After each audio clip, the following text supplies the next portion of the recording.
ಕರಣಂಗಳ ಚೇಷ್ಟೆಗೆ ಮನವೇ ಬೀಜ. ಎನಗುಳ್ಳದು ಒಂದು ಮನ, ಆ ಮನವ ನಿಮ್ಮಲ್ಲಿ ಒಡವೆರೆದ ಬಳಿಕ ಎನಗೆ ಬೇರೆ ಭವವುಂಟೆ ಹೇಳ ಚನ್ನಮಲ್ಲಿಕಾರ್ಜುನ.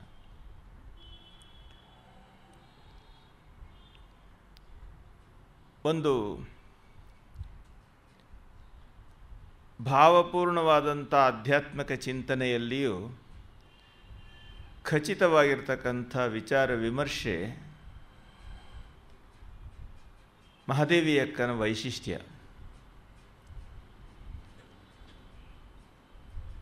ಆಕೆಯ ಪ್ರತಿಯೊಂದು ವಚನಗಳಲ್ಲಿಯೂ ಇಂತಹ ಒಂದು ಖಚಿತತೆಯನ್ನು ನಾವು ನೋಡ್ತಾ ಹೋಗ್ಬೋದು.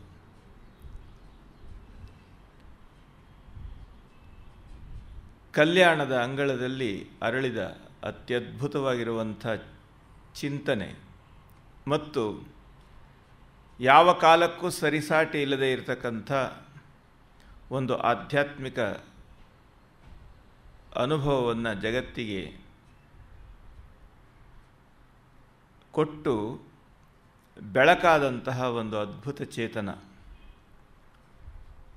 ನಾವು ನಿನ್ನೆ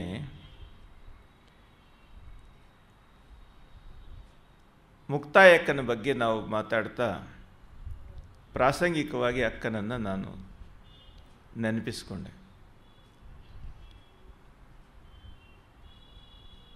ತನ್ನ ಮನಸ್ಸಿನ ಭಾವನೆಗಳನ್ನು ಹಂಚಿಕೊಳ್ಳಲಿಕ್ಕೂ ಯಾರೂ ಇಲ್ಲದೆ ಇರತಕ್ಕಂಥ ಅತ್ಯಂತ ದಟ್ಟವಾದ ಏಕಾಂಗಿತನವನ್ನು ಎದುರಿಸಿ ಲೋಕ ವಿರೋಧಕ್ಕೆ ಜಗ್ಗದೆ ತನ್ನ ಅಂತಃಸತ್ವವನ್ನು ಅತ್ಯಂತ ಪರಿಣಾಮಕಾರಿ ರೀತಿಯಲ್ಲಿ ಪ್ರತಿಪಾದನೆ ಮಾಡಿದಂತಹ ಒಂದು ಹೆಗ್ಗಳಿಕೆ ಅಕ್ಕಂದು.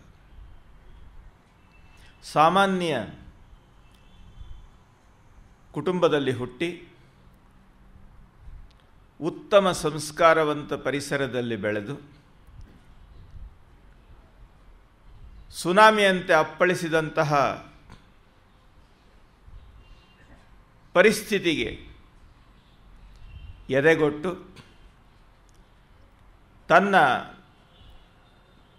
ಭವಿಷ್ಯದ ಜವಾಬ್ದಾರಿಯನ್ನು ತಾನೇ ಹೊತ್ತು ಹೊರಬಿದ್ದಂತಹ ಒಂದು ಪ್ರಸಂಗವನ್ನು ಸಾಧಾರಣವಾಗಿ ನಿಮಗೆ ಸ್ಥೂಲವಾಗಿ ಆಕೆಯ ಪ್ರಸಂಗ ಗೊತ್ತಿರುತ್ತೆ.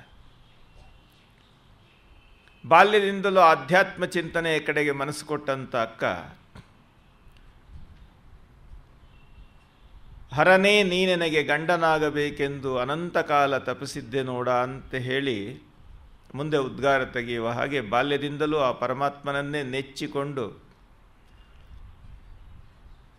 ಆ ಅಧ್ಯಾತ್ಮದ ಎತ್ತರವನ್ನು ಏರುವ ಅದಮ್ಯ ಬಯಕೆಯಿಂದ ಕೂಡಿದಂಥ ಒಂದು ಮುಗ್ಧ ಹೆಣ್ಣು ಮಗಳು. ಅಕಸ್ಮಾತ್ ಆ ಉಡುತಡಿಯ ಪ್ರಾಂತ್ಯದ ರಾಜನ ದೃಷ್ಟಿಗೆ ಬಿದ್ದು ಆಕೆಯಿಂದ ಆತ ಆಕರ್ಷಿತನಾಗಿ ಆ ರಾಜ್ಯದ ಮಹಾರಾಣಿಯ ಪಟ್ಟವನ್ನು ಕೊಡಲಿಕ್ಕೆ ಒತ್ತಾಯ ಮಾಡಿದಾಗ ಇರುವುದು ಒಂದೇ ಆಯ್ಕೆ, ಒಲವಿನಿಂದ ಅಥವಾ ಒತ್ತಾಯದಿಂದ ಯಾವುದಾದರೂ ರೀತಿಯಿಂದ ಆಕೆಯನ್ನು ಪಡೆಯಲೇಬೇಕು ಅಂತ ಅನ್ನುವಂಥ ಒತ್ತಡ ತಂದಾಗ ಒಂದು ರೀತಿಯಲ್ಲಿ ದಬ್ಬಾಳಿಕೆ. ಅವತ್ತು ಹ್ಯೂಮನ್ ರೈಟ್ಸ್ ಕಮಿಷನ್ ಇರಲಿಲ್ಲ ಮತ್ತು ಮಹಿಳಾ ಆಯೋಗಗಳು ಇರಲಿಲ್ಲ. ಇರುವುದು ಒಂದೇ ಆಯ್ಕೆ, ಪರಿಸ್ಥಿತಿಗೆ ಹೊಂದಿಕೊಂಡು ಹೋಗುವಂಥದ್ದು. ಊರು ಬಿಟ್ಟು ಹೋಗಲಿಕ್ಕೂ ಅವಕಾಶವಿಲ್ಲದೆ ತಂದೆ ತಾಯಂದಿರು ದಿಗ್ಭ್ರಾಂತರಾಗಿ ತಮ್ಮ ಪ್ರೀತಿಯ ಮಗಳಿಗೆ ಬಂದು ಒದಗಿದಂತಹ ವಿಪತ್ತನ್ನು ಕುರಿತು ಚಿಂತೆ ಮಾಡುವಾಗ, ಇಲ್ಲ ರಾಜಕೋಪವನ್ನು ಎದುರಿಸಬೇಕು, ಇಲ್ಲ ಅಂದರೆ ಆತನ ಇಚ್ಛೆಗೆ ತಲೆಬಾಗಬೇಕು ಅಂತನ್ನುವಂಥ ಪ್ರಸಂಗ ಎದುರಿಗೆ ಬಂದಾಗ ಅದನ್ನು ಎದುರಿಸುವ ಜವಾಬ್ದಾರಿಯನ್ನು ನೇರವಾಗಿ ತನ್ನ ಕೈಗೆ ತೆಗೆದುಕೊಂಡಂಥ ಪುಟ್ಟ ವಯಸ್ಸಿನ ದಿಟ್ಟ ಹೆಣ್ಣು ಮಗಳು. ಸರಿಸುಮಾರು 13-14 ವಯಸ್ಸಿರಬೇಕು. ರಾಜನಿಗೆ ಹೇಳಿದ್ಲು, ನೀನು ನನ್ನ ಧರ್ಮವನ್ನು ಸ್ವೀಕಾರ ಮಾಡೋದಾದರೆ ನಾನು ಯೋಚನೆ ಮಾಡ್ತೇನೆ ಅಂತ.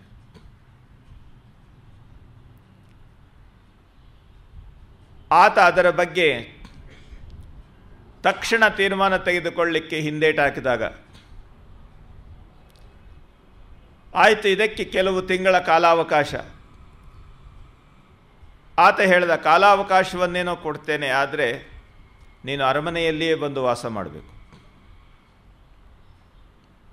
ಆತನ ಇಚ್ಛೆ ಅಷ್ಟೇ. ಸಾಮಾನ್ಯವಾಗಿರುವಂಥ ಹೆಣ್ಣು ಮಕ್ಕಳು ಆಡಂಬರ, ವೈಭವ, ಒಡವೆ ಮತ್ತು ಬೇಕಾದಷ್ಟು ರಾಜವೈಭವಕ್ಕೆ ಮನಸೋಲದ ಹೆಣ್ಣು ಮಕ್ಕಳು ಯಾರು?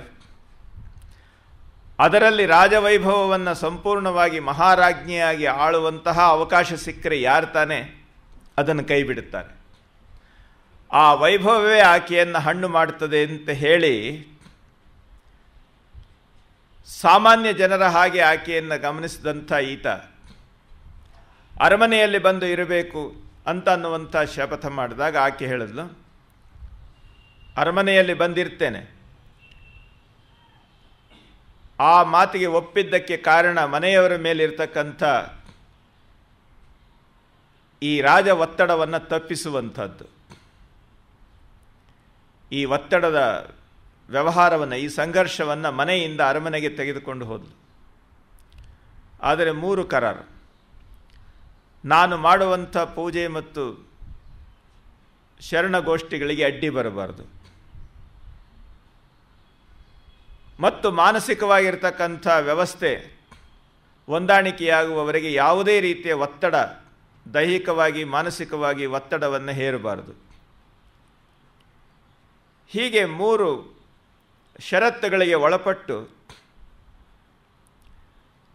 ಅರಮನೆ ಸೇರಿದಂಥ ಅಕ್ಕ ಅರಮನೆಯಿಂದ ಪ್ರಭಾವಿತಳಾಗಲಿಲ್ಲ, ಅರಮನೆಯನ್ನೇ ತನ್ನ ಪ್ರಭಾವಕ್ಕೆ ಒಳಗು ಮಾಡುವಂಥ ಸನ್ನಿವೇಶ ಸೃಷ್ಟಿಯಾಯಿತು. ರಾಜವೈಭವದಲ್ಲಿ ಬದುಕು ಮಾಡ್ತಕ್ಕಂಥ ಜನ ಅದನ್ನು ಕುರಿತು ಚಿಂತನೆ ಮಾಡುವ ರೀತಿಯಲ್ಲಿ ಈಕೆಯ ಒತ್ತಡ ಜಾಸ್ತಿ ಆದ ಮೇಲೆ ಈತನಿಗನ್ನಿಸ್ತು, ಈ 2-3 ತಿಂಗಳು ಕಳೆದರೆ ನಾನು ಸನ್ಯಾಸಿಯಾಗಿ ಹೋಗಬೇಕಾಗ್ತದೆ. ನಾನು ಎಣಿಸಿದಂತೆ ಆಕೆ ಈ ವೈಭವಕ್ಕೆ ಮಾರು ಹೋಗಲಿಲ್ಲ ಅಂತ ಅನ್ನುವಂಥ ವ್ಯವಸ್ಥೆ ಬಂದಾಗ ಮಾನಸಿಕವಾಗಿರ್ತಕ್ಕಂಥ ಒತ್ತಡ, ದುಗುಡ, ದುಮ್ಮಾನ ತಡೆಯಲಾರದೆ ಆಕೆಗೆ ಕೊಟ್ಟ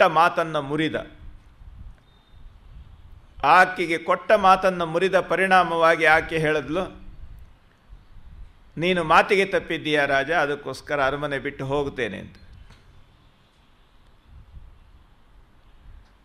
ಅರಮನೆ ಬಿಟ್ಟು ಹೋಗಬೇಕಾದ್ರೆ ಅರಮನೆಯ ವಸ್ತುಗಳನ್ನು ನೀನೇನು ತೆಗೆದುಕೊಂಡು ಹೋಗಬಾರದು. ಉಟ್ಟ ಸೀರೆಯನ್ನು ಬಿಸುಟು ಹೋಗುವಂತಹ ಕಂಡು ಕೇಳರಿಯದ ಪ್ರಸಂಗ ನಡೆದು ಹೋಯಿತು. ಅಲ್ಲಿಂದ ಆಕೆ ಹೊರಟು ಬಿಟ್ಲು. ದಿಗಂಬರವೇ ದಿವ್ಯಾಂಬರವೆನಗೆ.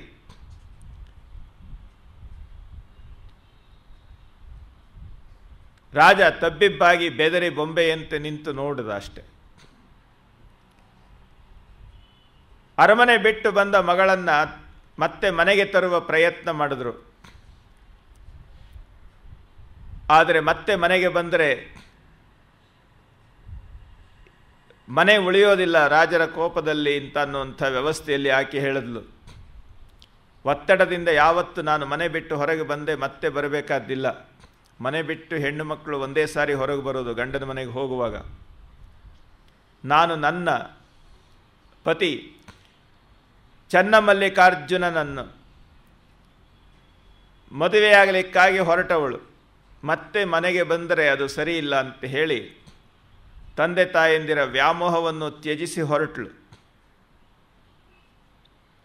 ಏಕಾಂಗಿಯಾಗಿ ಸಣ್ಣ ವಯಸ್ಸಿನ ಹೆಣ್ಣು ಮಗಳು ಇಂತಹ ಒಂದು ಅದಮ್ಯ ಆಕಾಂಕ್ಷೆಯನ್ನು ಇಟ್ಟುಕೊಂಡು ಹೊರಟಂಥ ಸನ್ನಿವೇಶದಲ್ಲಿ ಆಕೆಗೆ ಸಾಂತ್ವನ ನೀಡಲಿಕ್ಕಾಗಿ ಎದುರಾದಂಥ ವ್ಯಕ್ತಿಗಳೇ ಇಲ್ಲ. ಆಕೆಯನ್ನು ಹುಚ್ಚಿ ಅಂತ ಹೇಳಿ ಕಲ್ಲಲ್ಲೊಡೆದ ಜನ ಉಂಟು, ಅಥವಾ ಅಬಲೆ ಅಂತ ಹೇಳಿ ಶೋಷಣೆ ಮಾಡಲಿಕ್ಕೆ ಹೋದಂಥ ಜನ ಉಂಟು. ಇಂಥ ಎಲ್ಲ ಪ್ರಸಂಗಗಳನ್ನು ಎದುರಿಸುತ್ತಾ ಆಕೆ ಹೋಗುವ ಸನ್ನಿವೇಶದಲ್ಲಿ ಯಾರಮ್ಮ ನಿನಗೆ ದಿಕ್ಕು, ಎಲ್ಲಿರ್ತೀಯ, ಏನು ಮಾಡ್ತೀಯ, ಏನು ಊಟ ಮಾಡ್ತೀಯ ಅಂತ ಹೇಳಿದ್ರೆ ಆ ತಾಯಿ ಹೇಳ್ತಾಳೆ, ಹಸಿವಾದಡೆ ಭಿಕ್ಷಾನ್ನಗಳುಂಟು, ತೃಷೆಯಾದರೆ ಕೆರೆಹಳ್ಳ ಬಾವಿಗಳುಂಟು, ಶಯನಕ್ಕೆ ಹಾಳು ದೇಗುಲಗಳುಂಟು, ಶೀತಕ್ಕೆ ಒಡೆಯರು ಬಿಸುಟ ವಸ್ತ್ರಗಳುಂಟು, ಆತ್ಮಸಂಗಾತಕ್ಕೆ ನೀನೆನಗುಂಟು ಚನ್ನಮಲ್ಲಿಕಾರ್ಜುನ. ಅರಮನೆಯ ಭೋಗವನ್ನು ಬಿಸುಟು, ಭಿಕ್ಷಾನ್ನ ಹಾಳು ಮಂಟಪ, ಒಡೆಯರು ಬಿಸುಟ ವಸ್ತ್ರಗಳ ವ್ಯವಸ್ಥೆಯಿಂದ ಊರು ಬಿಟ್ಟು ಹೊರಟಂಥ ಈ ಹೆಣ್ಣು ಮಗಳ ದಿಟ್ಟತನವನ್ನು ನೋಡಬೇಕು. ಎಂಥ ಸನ್ನಿವೇಶವನ್ನು ಆತ್ಮವಿಶ್ವಾಸದಿಂದ ಸ್ಥೈರ್ಯದಿಂದ ಎದುರಿಸಿ ನಿಂತು ಮುಂದೆ ಹೋಗುವಂಥ ಸನ್ನಿವೇಶದಲ್ಲಿ ಬೇಕಾದಷ್ಟು ಜನ ಕಲ್ಲಿನಲ್ಲಿ ಹೊಡೆದ್ರು, ಊರು ಸೇರಿಸಲಿಲ್ಲ, ಹುಚ್ಚಿ ಅಂದರು, ಏನೇನಂದರೂ ಸಹ ಆಕೆ ದಿಕ್ಕೆಡಲಿಲ್ಲ. ಹೇಳ್ತಾಳೆ ಒಂದು ಸಾರಿ ತನ್ನ ಮನಸ್ಸಿಗೆ, ಇಲ್ಲ ಹೆದರಬೇಡ ಅಂತ ಹೇಳಿ ಧೈರ್ಯ ಹೇಳಲಿಕ್ಕೆ ಯಾರಾದರೂ ಇದ್ದಾರಾ ಪಕ್ಕದಲ್ಲಿ? ಯಾರೂ ಇಲ್ಲ. ಇಂಥ ಪ್ರಸಂಗ ಮೀರಾಬಾಯಿಗೆ ಒದಗಿತ್ತು. ರಾಜಮನೆತನದ ಮಗಳಾಗಿ ಈ ಚೈತನ್ಯನ ಪ್ರಭಾವಕ್ಕೆ ಹೊರಟಾಗಿ ಕೃಷ್ಣನ ಅಮಲನ್ನು ನೆತ್ತಿಗೇರಿಸಿಕೊಂಡು ಬೀದಿಯಲ್ಲಿ ಕುಣಿಯಲಿಕ್ಕೆ ಶುರು ಮಾಡಿದ್ರೆ, ಅರಮನೆಯ ಹೆಣ್ಣು ಮಗಳು ಬೀದಿಯಲ್ಲಿ ಕುಣಿತಾಳೆ ಅಂತ ಹೇಳಿದ್ರೆ ನಮಗೆ ಅವಮಾನ ಅಂತ ಹೇಳಿ ಆಕೆಗೆ ವಿಷ ಕುಡಿಸುವ ಪ್ರಯತ್ನವೂ ನಡೆದದ್ದನ್ನು ನಾವಿಲ್ಲಿ ನೆನೆಸಬಹುದು. ಅಂಥ ಪ್ರಸಂಗದಲ್ಲಿ ಕೃಷ್ಣ ಬಿಟ್ಟರೆ ಯಾರೂ ಜೊತೆಯಲ್ಲಿರಲಿಲ್ಲ. ಈಕೆ ಹೇಳ್ತಾಳೆ, ಹೆದರದಿರು ಮನವೇ, ಬೆದರದಿರು ಮನವೇ, ನಿಜವನರಿತು ನಿಶ್ಚಿಂತನಾಗು ಎಲೆ ಮನವೇ. ತನ್ನ ಮನಸ್ಸಿಗೆ ತಾನೇ ಧೈರ್ಯ ಹೇಳಿಕೊಳ್ಳುವಂಥ ವಿಧಾನ ಇನ್ನೊಬ್ಬರು ಯಾರೂ ಇಲ್ಲ. ಫಲವಿದ್ದ ಮರವ ಕಲ್ಲಲ್ಲಿಡುವರು ಕೋಟಿ ಮಂದಿ, ಮುಳ್ಳಿಡಿದ ಮರಕ್ಕೆ ಯಾರೂ ಕಲ್ಲು ಹೊಡೆಯೋದಿಲ್ಲ. ನನಗೆ ಕಲ್ಲೇಟು ಬೀಳ್ತವೆ ಯಾಕೆ ಅಂತ ಹೇಳಿದ್ರೆ, ಉತ್ತಮವಾದಂಥ ಹಣ್ಣಿನಿಂದ ಕೂಡಿದ ಮರಕ್ಕೆ ಮಾತ್ರ ಕಲ್ಲಿನಲ್ಲಿ ಹೊಡಿತಾರೆ, ಮುಳ್ಳಿನ ಗಿಡಕ್ಕೆ ಯಾರೂ ಕಲ್ಲು ಹೊಡೆಯೋದಿಲ್ಲ. ಯಾತಕ್ಕೆ ಎಲ್ಲರೂ ಕಲ್ಲೇಟು ತಿಂತಾ ಇಲ್ಲ ಅಂತ ಹೇಳಿದ್ರೆ, ಅವರಲ್ಲಿ ಅಮೃತ ಫಲದ ಚಿಂತನೆಯೇ ಇಲ್ಲ. ಮುಳ್ಳಿಡಿದ ಮರಗಳು, ಆಸೆ ದುರಾಸೆಯ ಮುಳ್ಳಿನಿಂದ ಕೂಡಿರೋ ಮರಕ್ಕೆ ಯಾರು ಕಲ್ಲು ಹೊಡಿತಾರೆ? ಇಷ್ಟು ಮಂದಿ ನನ್ನನ್ನು ಇಷ್ಟು ಪರಿಪರಿಯಲ್ಲಿ ಕಾಡುವ ವ್ಯವಸ್ಥೆ ಯಾತಕ್ಕೆ ಅಂತ ಹೇಳಿದ್ರೆ, ನನ್ನಲ್ಲಿ ಅಂತಹ ಒಂದು ನಿಜದ ನಿಶ್ಚಿಂತತೆ ಇದೆ, ಅದಕ್ಕೋಸ್ಕರ ಕಾಡ್ತಾರೆ. ಇಷ್ಟೆಲ್ಲ ಕಾಟದ ನಡುವೆ ಎಷ್ಟು ಹೊರಗಿನ ಕಾಟ ಜಾಸ್ತಿ ಆದರೆ ಅಷ್ಟೂ ಪರಮಾತ್ಮನ ಕಡೆಗೆ ಜರುಗುವಂತಹ ಮನಸ್ಸಿನ ಸ್ಥಿತಿ. ಹೇಳ್ತಾಳೆ ಆ ತಾಯಿ, ಇದೇನೂ ಬೇಕಾಗಿಲ್ಲ ನನಗೆ, ಮನೆ ಮನೆ ತಪ್ಪದೆ ತಿರುವಂತೆ ಮಾಡಯ್ಯ, ಹೋಗಿ ಕೇಳಿದ್ರೆ ಯಾರೂ ಕೊಡದಂತೆ ಮಾಡಯ್ಯ, ಕೊಟ್ಟರೆ ಅದು ಕೈ ತಪ್ಪಿ ಕೆಳಗೆ ಬೀಳುವಂತೆ ಮಾಡು, ಬಿದ್ದದ್ದನ್ನು ನಾನು ಅಪ್ಪಿತಪ್ಪಿ ಎತ್ಕೊಳ್ಳಿಕ್ಕೆ ಬಗ್ಗಿದ್ರೆ ಅದಕ್ಕೆ ಮೊದಲು ನಾಯಿ ಎತ್ಕೊಂಡು ಹೊಡೋಗೋ ಹಾಗೆ ಮಾಡು. ಯಾಕೆ ಅಂತ ಹೇಳಿದ್ರೆ, ಈ ಲೋಕದ ಬಗ್ಗೆ ಎಷ್ಟು ಲೋಕ ತನ್ನನ್ನು ದೂರ ಮಾಡ್ತದೆ, ಅಷ್ಟು ನಾನು ಭಗವಂತನಿಗೆ ಹತ್ತಿರವಾಗಲಿಕ್ಕೆ ಅದು ಸ್ಪ್ರಿಂಗ್ ಬೋರ್ಡ್ನಂತೆ ಸಹಾಯ ಮಾಡ್ತದೆ ಅಂತ. ಹೆಂಚು ಕಾದಷ್ಟು ದೋಸೆ ಚೆನ್ನಾಗಿ ಬರ್ತದೆ ಅಂತ ರಾಮಕೃಷ್ಣ ಪರಮಹಂಸರು ಹೇಳ್ತಾ ಇದ್ರು. ಬಹಳ ಚೆನ್ನಾಗಿ ದೋಸೆ ಮೇಲೆ ಏಳಬೇಕಾದ್ರೆ, ದೋಸೆ ಹಿಟ್ಟು ದೋಸೆಯಾಗಿ ಮೇಲಕ್ಕೆ ಏಳಬೇಕಾದ್ರೆ ಬೆನ್ನು ಸುಡಬೇಕು ಅಂತ. ಹಾಗೆ ಲೋಕದ ಹೆಂಚಿನಲ್ಲಿ ಇಂತಹ ಒಂದು ಕಾವು ಬೆನ್ನು ಸುಟ್ಟಾಗ ಮಾತ್ರವೇ ಭಗವಂತನ ಕಡೆಗೆ ದೃಷ್ಟಿ ಹೋಗುವಂಥದ್ದು ಅಂತ ಅನ್ನುವಂಥ ಲೆಕ್ಕಾಚಾರದಲ್ಲಿ ಚಿಂತನೆ ಮಾಡುವ ಆಕೆಯ ವ್ಯಕ್ತಿತ್ವ, ಎಷ್ಟು ನೋವು ಬಂದರೂ ಆ ನೋವನ್ನು ಭಗವಂತನ ಕಡೆಗೇ ಮುಖ ಮಾಡುವಂತೆ ಪ್ರಯತ್ನ ಮಾಡುವಂಥದ್ದು. ಆಕೆಯ ಮನಸ್ಸಿಗೊಂದು ಸಾರಿ ಅನ್ನಿಸ್ತು, ನಾನು ಇಷ್ಟೆಲ್ಲ ಪ್ರಾರ್ಥನೆ ಮಾಡ್ತೇನೆ, ಇಷ್ಟೆಲ್ಲ ಪೂಜೆ ಮಾಡ್ತೇನೆ, ಇಷ್ಟೆಲ್ಲ ಹಾಡ್ತೇನೆ, ಆದರೆ ಭಗವಂತ ನನ್ನ ಕಡೆ ನೋಡೋದಿಲ್ವಲ್ಲ ಅಂದಾಗ ತನಗೆ ತಾನೇ ಆಕೆ ಹೇಳ್ತಾಳೆ, ಹಾಗಾದರೆ ಭಗವಂತ ನೋಡಲಿ ಅಂತ ಮಾಡುವಂಥದ್ದಲ್ಲ, ನಾನು ನನಗಾಗಿ ಮಾಡ್ತೇನೆ. ಅಯ್ಯ ನೀ ಕೇಳಿದರೆ ಕೇಳು, ಕೇಳದಿರ್ದಡೆ ಮಾಡು, ನಾನಿಮ್ಮ ಹಾಡಿ ಹರಸಿ ಹಾರೈಸಿದಲ್ಲದೆ ಸೈರಿಸೆನೆಯ. ಅಯ್ಯ ನೀ ಒಲಿದರೆ ಒಲಿ, ಒಲಿಯದಿರ್ದಡೆ ಮಾಡು, ನಾನಿನ್ನ ಒಲೆದು ಪರಿಪೂರ್ಣವಾಗಿ ನಿನ್ನಲ್ಲಿ ಮನಸ್ಸಿಡದೆ ನಾನು ಸೈರಿಸೋದಿಲ್ಲ. ಇದು ಏನು ಕ್ರಿಯೆ ಪ್ರತಿಕ್ರಿಯೆ ಅಲ್ಲ, ಭಗವಂತನಿಗೆ ಸಮರ್ಪಣೆ ಮಾಡುವಂಥದ್ದು. ನಾನು ಮಾಡ್ತೇನೆ ಅಷ್ಟೇ, ನೀನು ಇದ್ದೀಯೋ ಇಲ್ಲವೋ ಅಥವಾ ನೀನು ಸ್ವೀಕರಿಸ್ತೀಯೋ ಇಲ್ಲವೋ ಅನ್ನುವಂಥ ಪ್ರಶ್ನೆ ಬೇರೆ. ಆದರೆ ಇಷ್ಟೆಲ್ಲದರ ಮಧ್ಯದಲ್ಲಿ ತಾನು ಮಾಡುವ ಪ್ರತಿಯೊಂದು ಕ್ರಿಯೆಯನ್ನು ಸಹ ಅತ್ಯಂತ ವೈಜ್ಞಾನಿಕವಾಗಿ ಚಿಂತನೆ ಮಾಡ್ತಕ್ಕಂಥ ಆಕೆಯ ಚಿಂತನಾ ಕ್ರಮ ಅಷ್ಟು ಸಣ್ಣ ವಯಸ್ಸಿನಲ್ಲಿ. ಈಳೆ ನಿಂಬೆ ಮಾವು ಮಾದಲಗಳಿಗೆ ಹುಳಿನೀರ ನೆರೆದವರಾರಯ್ಯ, ಕಬ್ಬು ಕಳವೆ ನಾರಿವಾಳ ಮಾದಲಕ್ಕೆ ಸಿಹಿ ನೀರ ನೆರೆದವರಾರಯ್ಯ.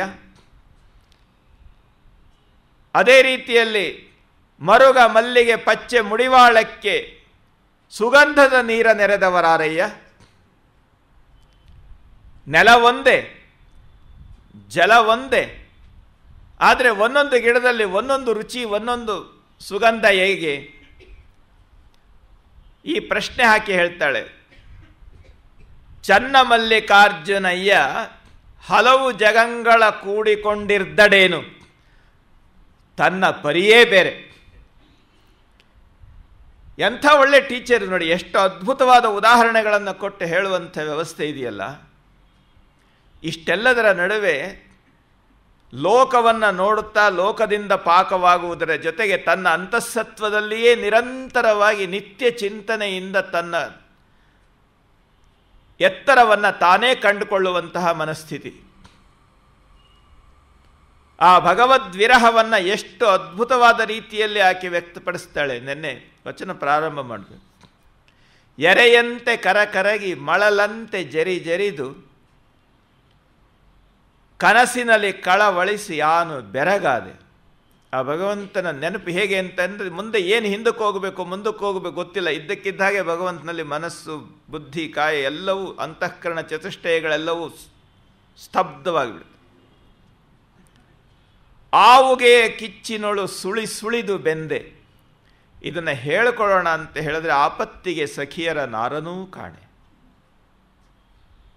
ನೀನೊಬ್ಬನೇ ನಿನಗೆ ಹೇಳಿಕೊಳ್ಬೇಕು. ಏನು ಕೇಳಬೇಕು ನಾನು ನಿನ್ನ? ಚನ್ನಮಲ್ಲಿಕಾರ್ಜುನ, ನಾನು ನಿನ್ನನ್ನು ಕೇಳಬೇಕು. ನಿನ್ನ ವಿರಹದಲ್ಲಿ ಬೆಂದವಳನ್ನು ಏನು ಕೇಳಬೇಕು ನಾನು? ಆಕೆ ಕೇಳೋದಿದೆಯಲ್ಲ, ಎಷ್ಟು ಅದ್ಭುತ ಇದೆ ನೋಡ್ರಿ. ಅರಸಿ ಕಾಣದ ತನುವ, ನಾನು ಹುಡುಕ್ತಲೇ ಇರಬೇಕು, ಆದ ಚನ್ನಮಲ್ಲಿಕಾರ್ಜುನನ ನನಗೆ ಸಿಕ್ಕಬಾರ್ದು, ಆತನ ತನು ನನಗೆ ಸಿಕ್ಕಬಾರ್ದು. ಅರಸಿ ಕಾಣದ ತನುವ ಬೆರಸಿ ಕೂಡದ ಸುಖವ ನೀ ನನಗೆ ಕರುಣಿಸ ಚನ್ನಮಲ್ಲಿಕಾರ್ಜುನ. ನಾನು ಹುಡುಕ್ತಲೇ ಇರಬೇಕು, ನೀನು ಸಿಕ್ಕಬಾರ್ದು. ನಾನು ನಿನ್ನ ಕೂಡೋದಕ್ಕೆ ನಾನು ನಿರಂತರವಾಗಿ ಪರಿತಪಿಸ್ತಲೇ ಇರಬೇಕು, ಆದರೆ ನಾನು ನಿನ್ನನ್ನು ಕೂಡದೆ ಹಾಗೆ ಉಳಿಬೇಕು. ದಾಸರು ಹೇಳ್ತಾರೆ, ನೀನೇ ಹಾಕೋ ನಿನ್ನ ಹಂಗೆ ಹಾಕೋ, ನಿನ್ನ ನಾಮದ ಬಲವೊಂದಿದ್ದರೆ ಸಾಕು ಅಂತ. ಯಾಕೆ ಅಂತ ಹೇಳಿದ್ರೆ, ನೀನು ಸಿಕ್ಕಿದ್ರೆ ನಾನು ಯಾರನ್ನು ಜಪಿಸೋದು? ನೀನು ನನಗೆ ಸಿಗಲೇಬೇಡ.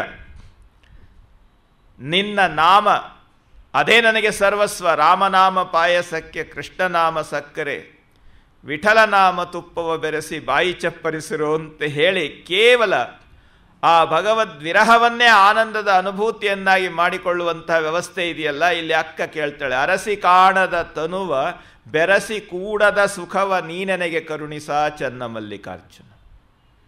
ಎಂಥ ಬಯಕೆ ಇದು! ನಾನು ನಿತ್ಯ ಹುಡುಕ್ತಾ ಇರಬೇಕು, ಅದು ನನಗೆ ಸಿಕ್ಕಬಾರದು.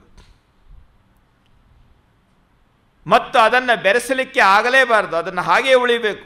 ಭಗವದ್ವಿರಹ ನಿತ್ಯ ನಿರಂತರವಾಗಿ ಚಿರಂತನವಾಗಿ ಸಹಜವಾಗಿ ಅದು ಹಾಗೇ ಉಳಿಬೇಕು. ನಾನು ಆ ಲೆಕ್ಕದಲ್ಲಿಯೇ ಭಗವಂತನ ಧ್ಯಾನದಲ್ಲಿ ಸಂಪೂರ್ಣವಾಗಿರಬೇಕು.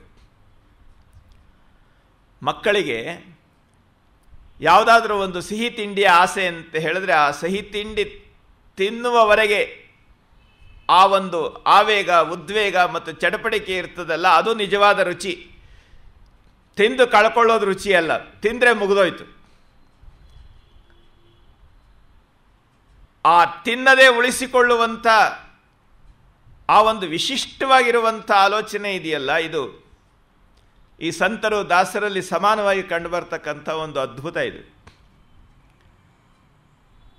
ಬೆರಸಿ ಕೂಡದ ಸುಖವ ನೀನನಿಗೆ ಕರುಣಿಸು. ಭಗವಂತನ ಜೊತೆಯಲ್ಲಿ ಇಂತಹ ಚಿಂತನೆಯನ್ನು ಮಾಡ್ತಾ ಮಾಡ್ತಾ ಮಾಡ್ತಾ ಆಕೆ ಎಷ್ಟು ಸಮೂಹದಿಂದ ದೂರವಿದ್ದರೂ ಸಹ ಅತ್ಯಂತ ಕವಿ ಹೃದಯದ ಭಾವುಕ ಮನಸ್ಸಿನ ಎಲ್ಲರ ಪ್ರೀತಿ ವಿಶ್ವಾಸವನ್ನು ಸದಾ ಬಯಸುವಂತಹ ಆ ಒಂದು ಮನೋಭಾವ, ಸುಸಂಸ್ಕೃತವಾಗಿರುವಂತಹ ಹೆಣ್ಣುಮಗಳ ಭಾವ ಇದೆಯಲ್ಲ, ಅದು ಎಷ್ಟು ಹುಡುಕಿಕೊಂಡು ಹೋಗಬೇಕು. ಭಗವಂತನನ್ನು ಹುಡುಕಬೇಕು, ಜ್ಞಾನಿಗಳ ಸಂಘಕ್ಕೆ ಹೋಗಬೇಕು, ಅವರ ಜೊತೆಯಲ್ಲಿ ಅವರ ಅನುಭವವನ್ನು ಕೇಳಿ ಹಂಚಿಕೊಳ್ಳಬೇಕು, ಮಾರ್ಗದರ್ಶನ ಪಡೆಯಬೇಕು. ಆಕೆ ಹೋಗದ ಕಾಣದ ವ್ಯಕ್ತಿಗಳು, ಸಾಧಕರು ಇಲ್ಲವೇ ಇಲ್ಲ ಅಂತ ಹೇಳಬೇಕು. ಆಕೆಯ ಒಂದು ವಚನ ಇದೆ, ಅತ್ಯಂತ ಶ್ಲೇಷೆಯಿಂದ ಕೂಡಿದಂಥ ವಚನ. ಚಿಲಿಮಿಲಿಗಳೆಂದೋದುವ ಗಿಳಿಗಳಿರ ನೀವು ಕಾಣಿರೆ, ನೀವು ಕಾಣಿರೆ, ಸರವೆತ್ತಿ ಪಾಡುವ ಕೋಗಿಲೆಗಳಿರ ನೀವು ಕಾಣಿರೆ, ನೀವು ಕಾಣಿರೆ,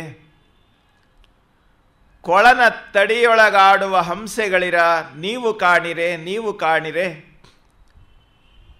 ಗಿರಿಗಹ್ವರದೊಳಾಡುವ ನವಿಲುಗಳಿರ ನೀವು ಕಾಣಿರೆ, ನೀವು ಕಾಣಿರೆ, ಎನ್ನೊಡೆಯ ಚನ್ನ ಮಲ್ಲಿಕಾರ್ಜುನ ಕಂಡರೆ ಎನಗೆ ತೋರಿರೆ. ಪ್ರಕೃತಿಯ ಎಲ್ಲವನ್ನೂ ದೇವರನ್ನು ನೋಡಲಿಕ್ಕಾಗಿ ಕೇಳುವಂಥ ವ್ಯವಸ್ಥೆ. ಇಂಥ ಸನ್ನಿವೇಶ. ಈ ವಚನ ಆ ಭಗವದ್ವಿರಹಕ್ಕಾಗಿ ಎಲ್ಲರಲ್ಲಿಯೂ ಭಗವಂತನನ್ನು ಕೇಳುವಂತಹ ಒಂದು ವ್ಯವಸ್ಥೆಯನ್ನು ತೋರಿಸ್ತಕ್ಕಂಥದ್ದು.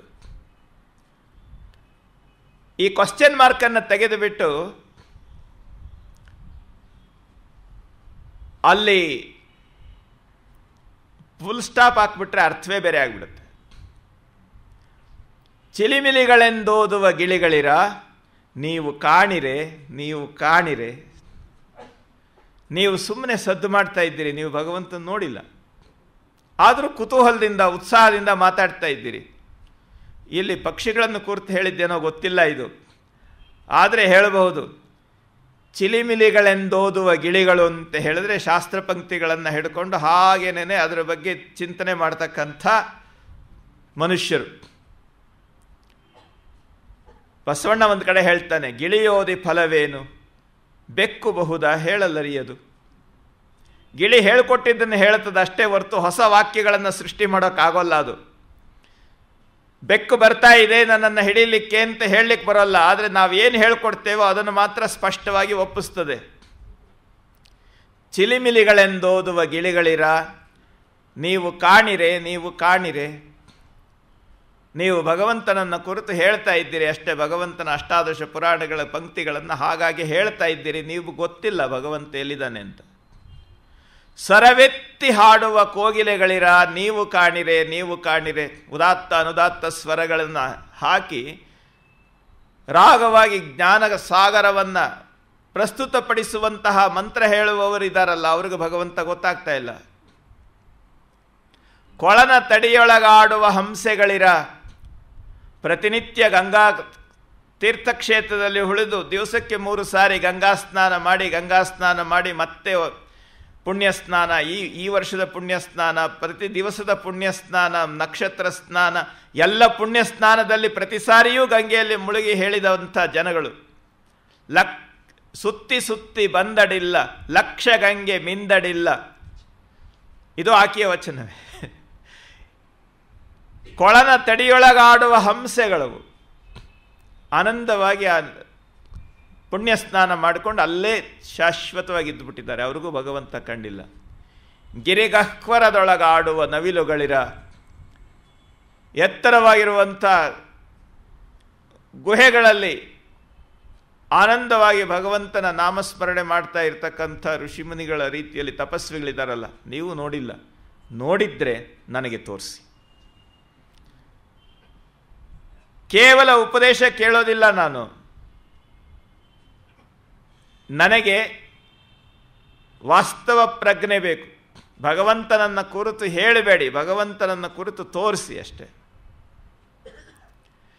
ಈ ನೆಲೆಯಲ್ಲಿ ಇಡೀ ತನ್ನ ಭಗವಂತನ ಹುಡುಕಾಟವನ್ನು ಹುಡುಕ್ತಾ ಹುಡುಕ್ತಾ ಆಕೆಗೆ ಅನ್ನಿಸ್ತು, ಕಲ್ಯಾಣಕ್ಕೆ ಹೋದರೆ ಕಲ್ಯಾಣದಲ್ಲಿ ನನ್ನ ಮನಸ್ಸಿನ ದುಗುಡ ದುಮ್ಮಾನಗಳನ್ನು ಅರ್ಥ ಮಾಡಿಕೊಳ್ಳುವಂಥ ಅಪ್ಪ ಬಸವಣ್ಣ ಇದ್ದಾನಲ್ಲಿ, ಅಲ್ಲಿ ಹೋಗೋಣ ಬಸವಣ್ಣನ ಬಳಿಗೆ ಅಂತ ಹೇಳಿ ಹೊರಟು ಬರ್ತಾ ಇದ್ಲು. ಕಲ್ಯಾಣದ ಹತ್ತಿರಕ್ಕೆ ಬರುವ ಸಮಯದಲ್ಲಿಯೇ ಮಹಾದೇವಿ ಅಕ್ಕ ಬರ್ತಾ ಇದ್ದಾಳೆ ಅಂತ ಅನ್ನುವಂಥ ಒಂದು ವಿಚಾರವೂ ಸಹ ಕಲ್ಯಾಣವನ್ನು ತಲುಪಿತ್ತು. ಇಷ್ಟು ಸಣ್ಣ ವಯಸ್ಸಿನ ಹೆಣ್ಣು ಮಗಳು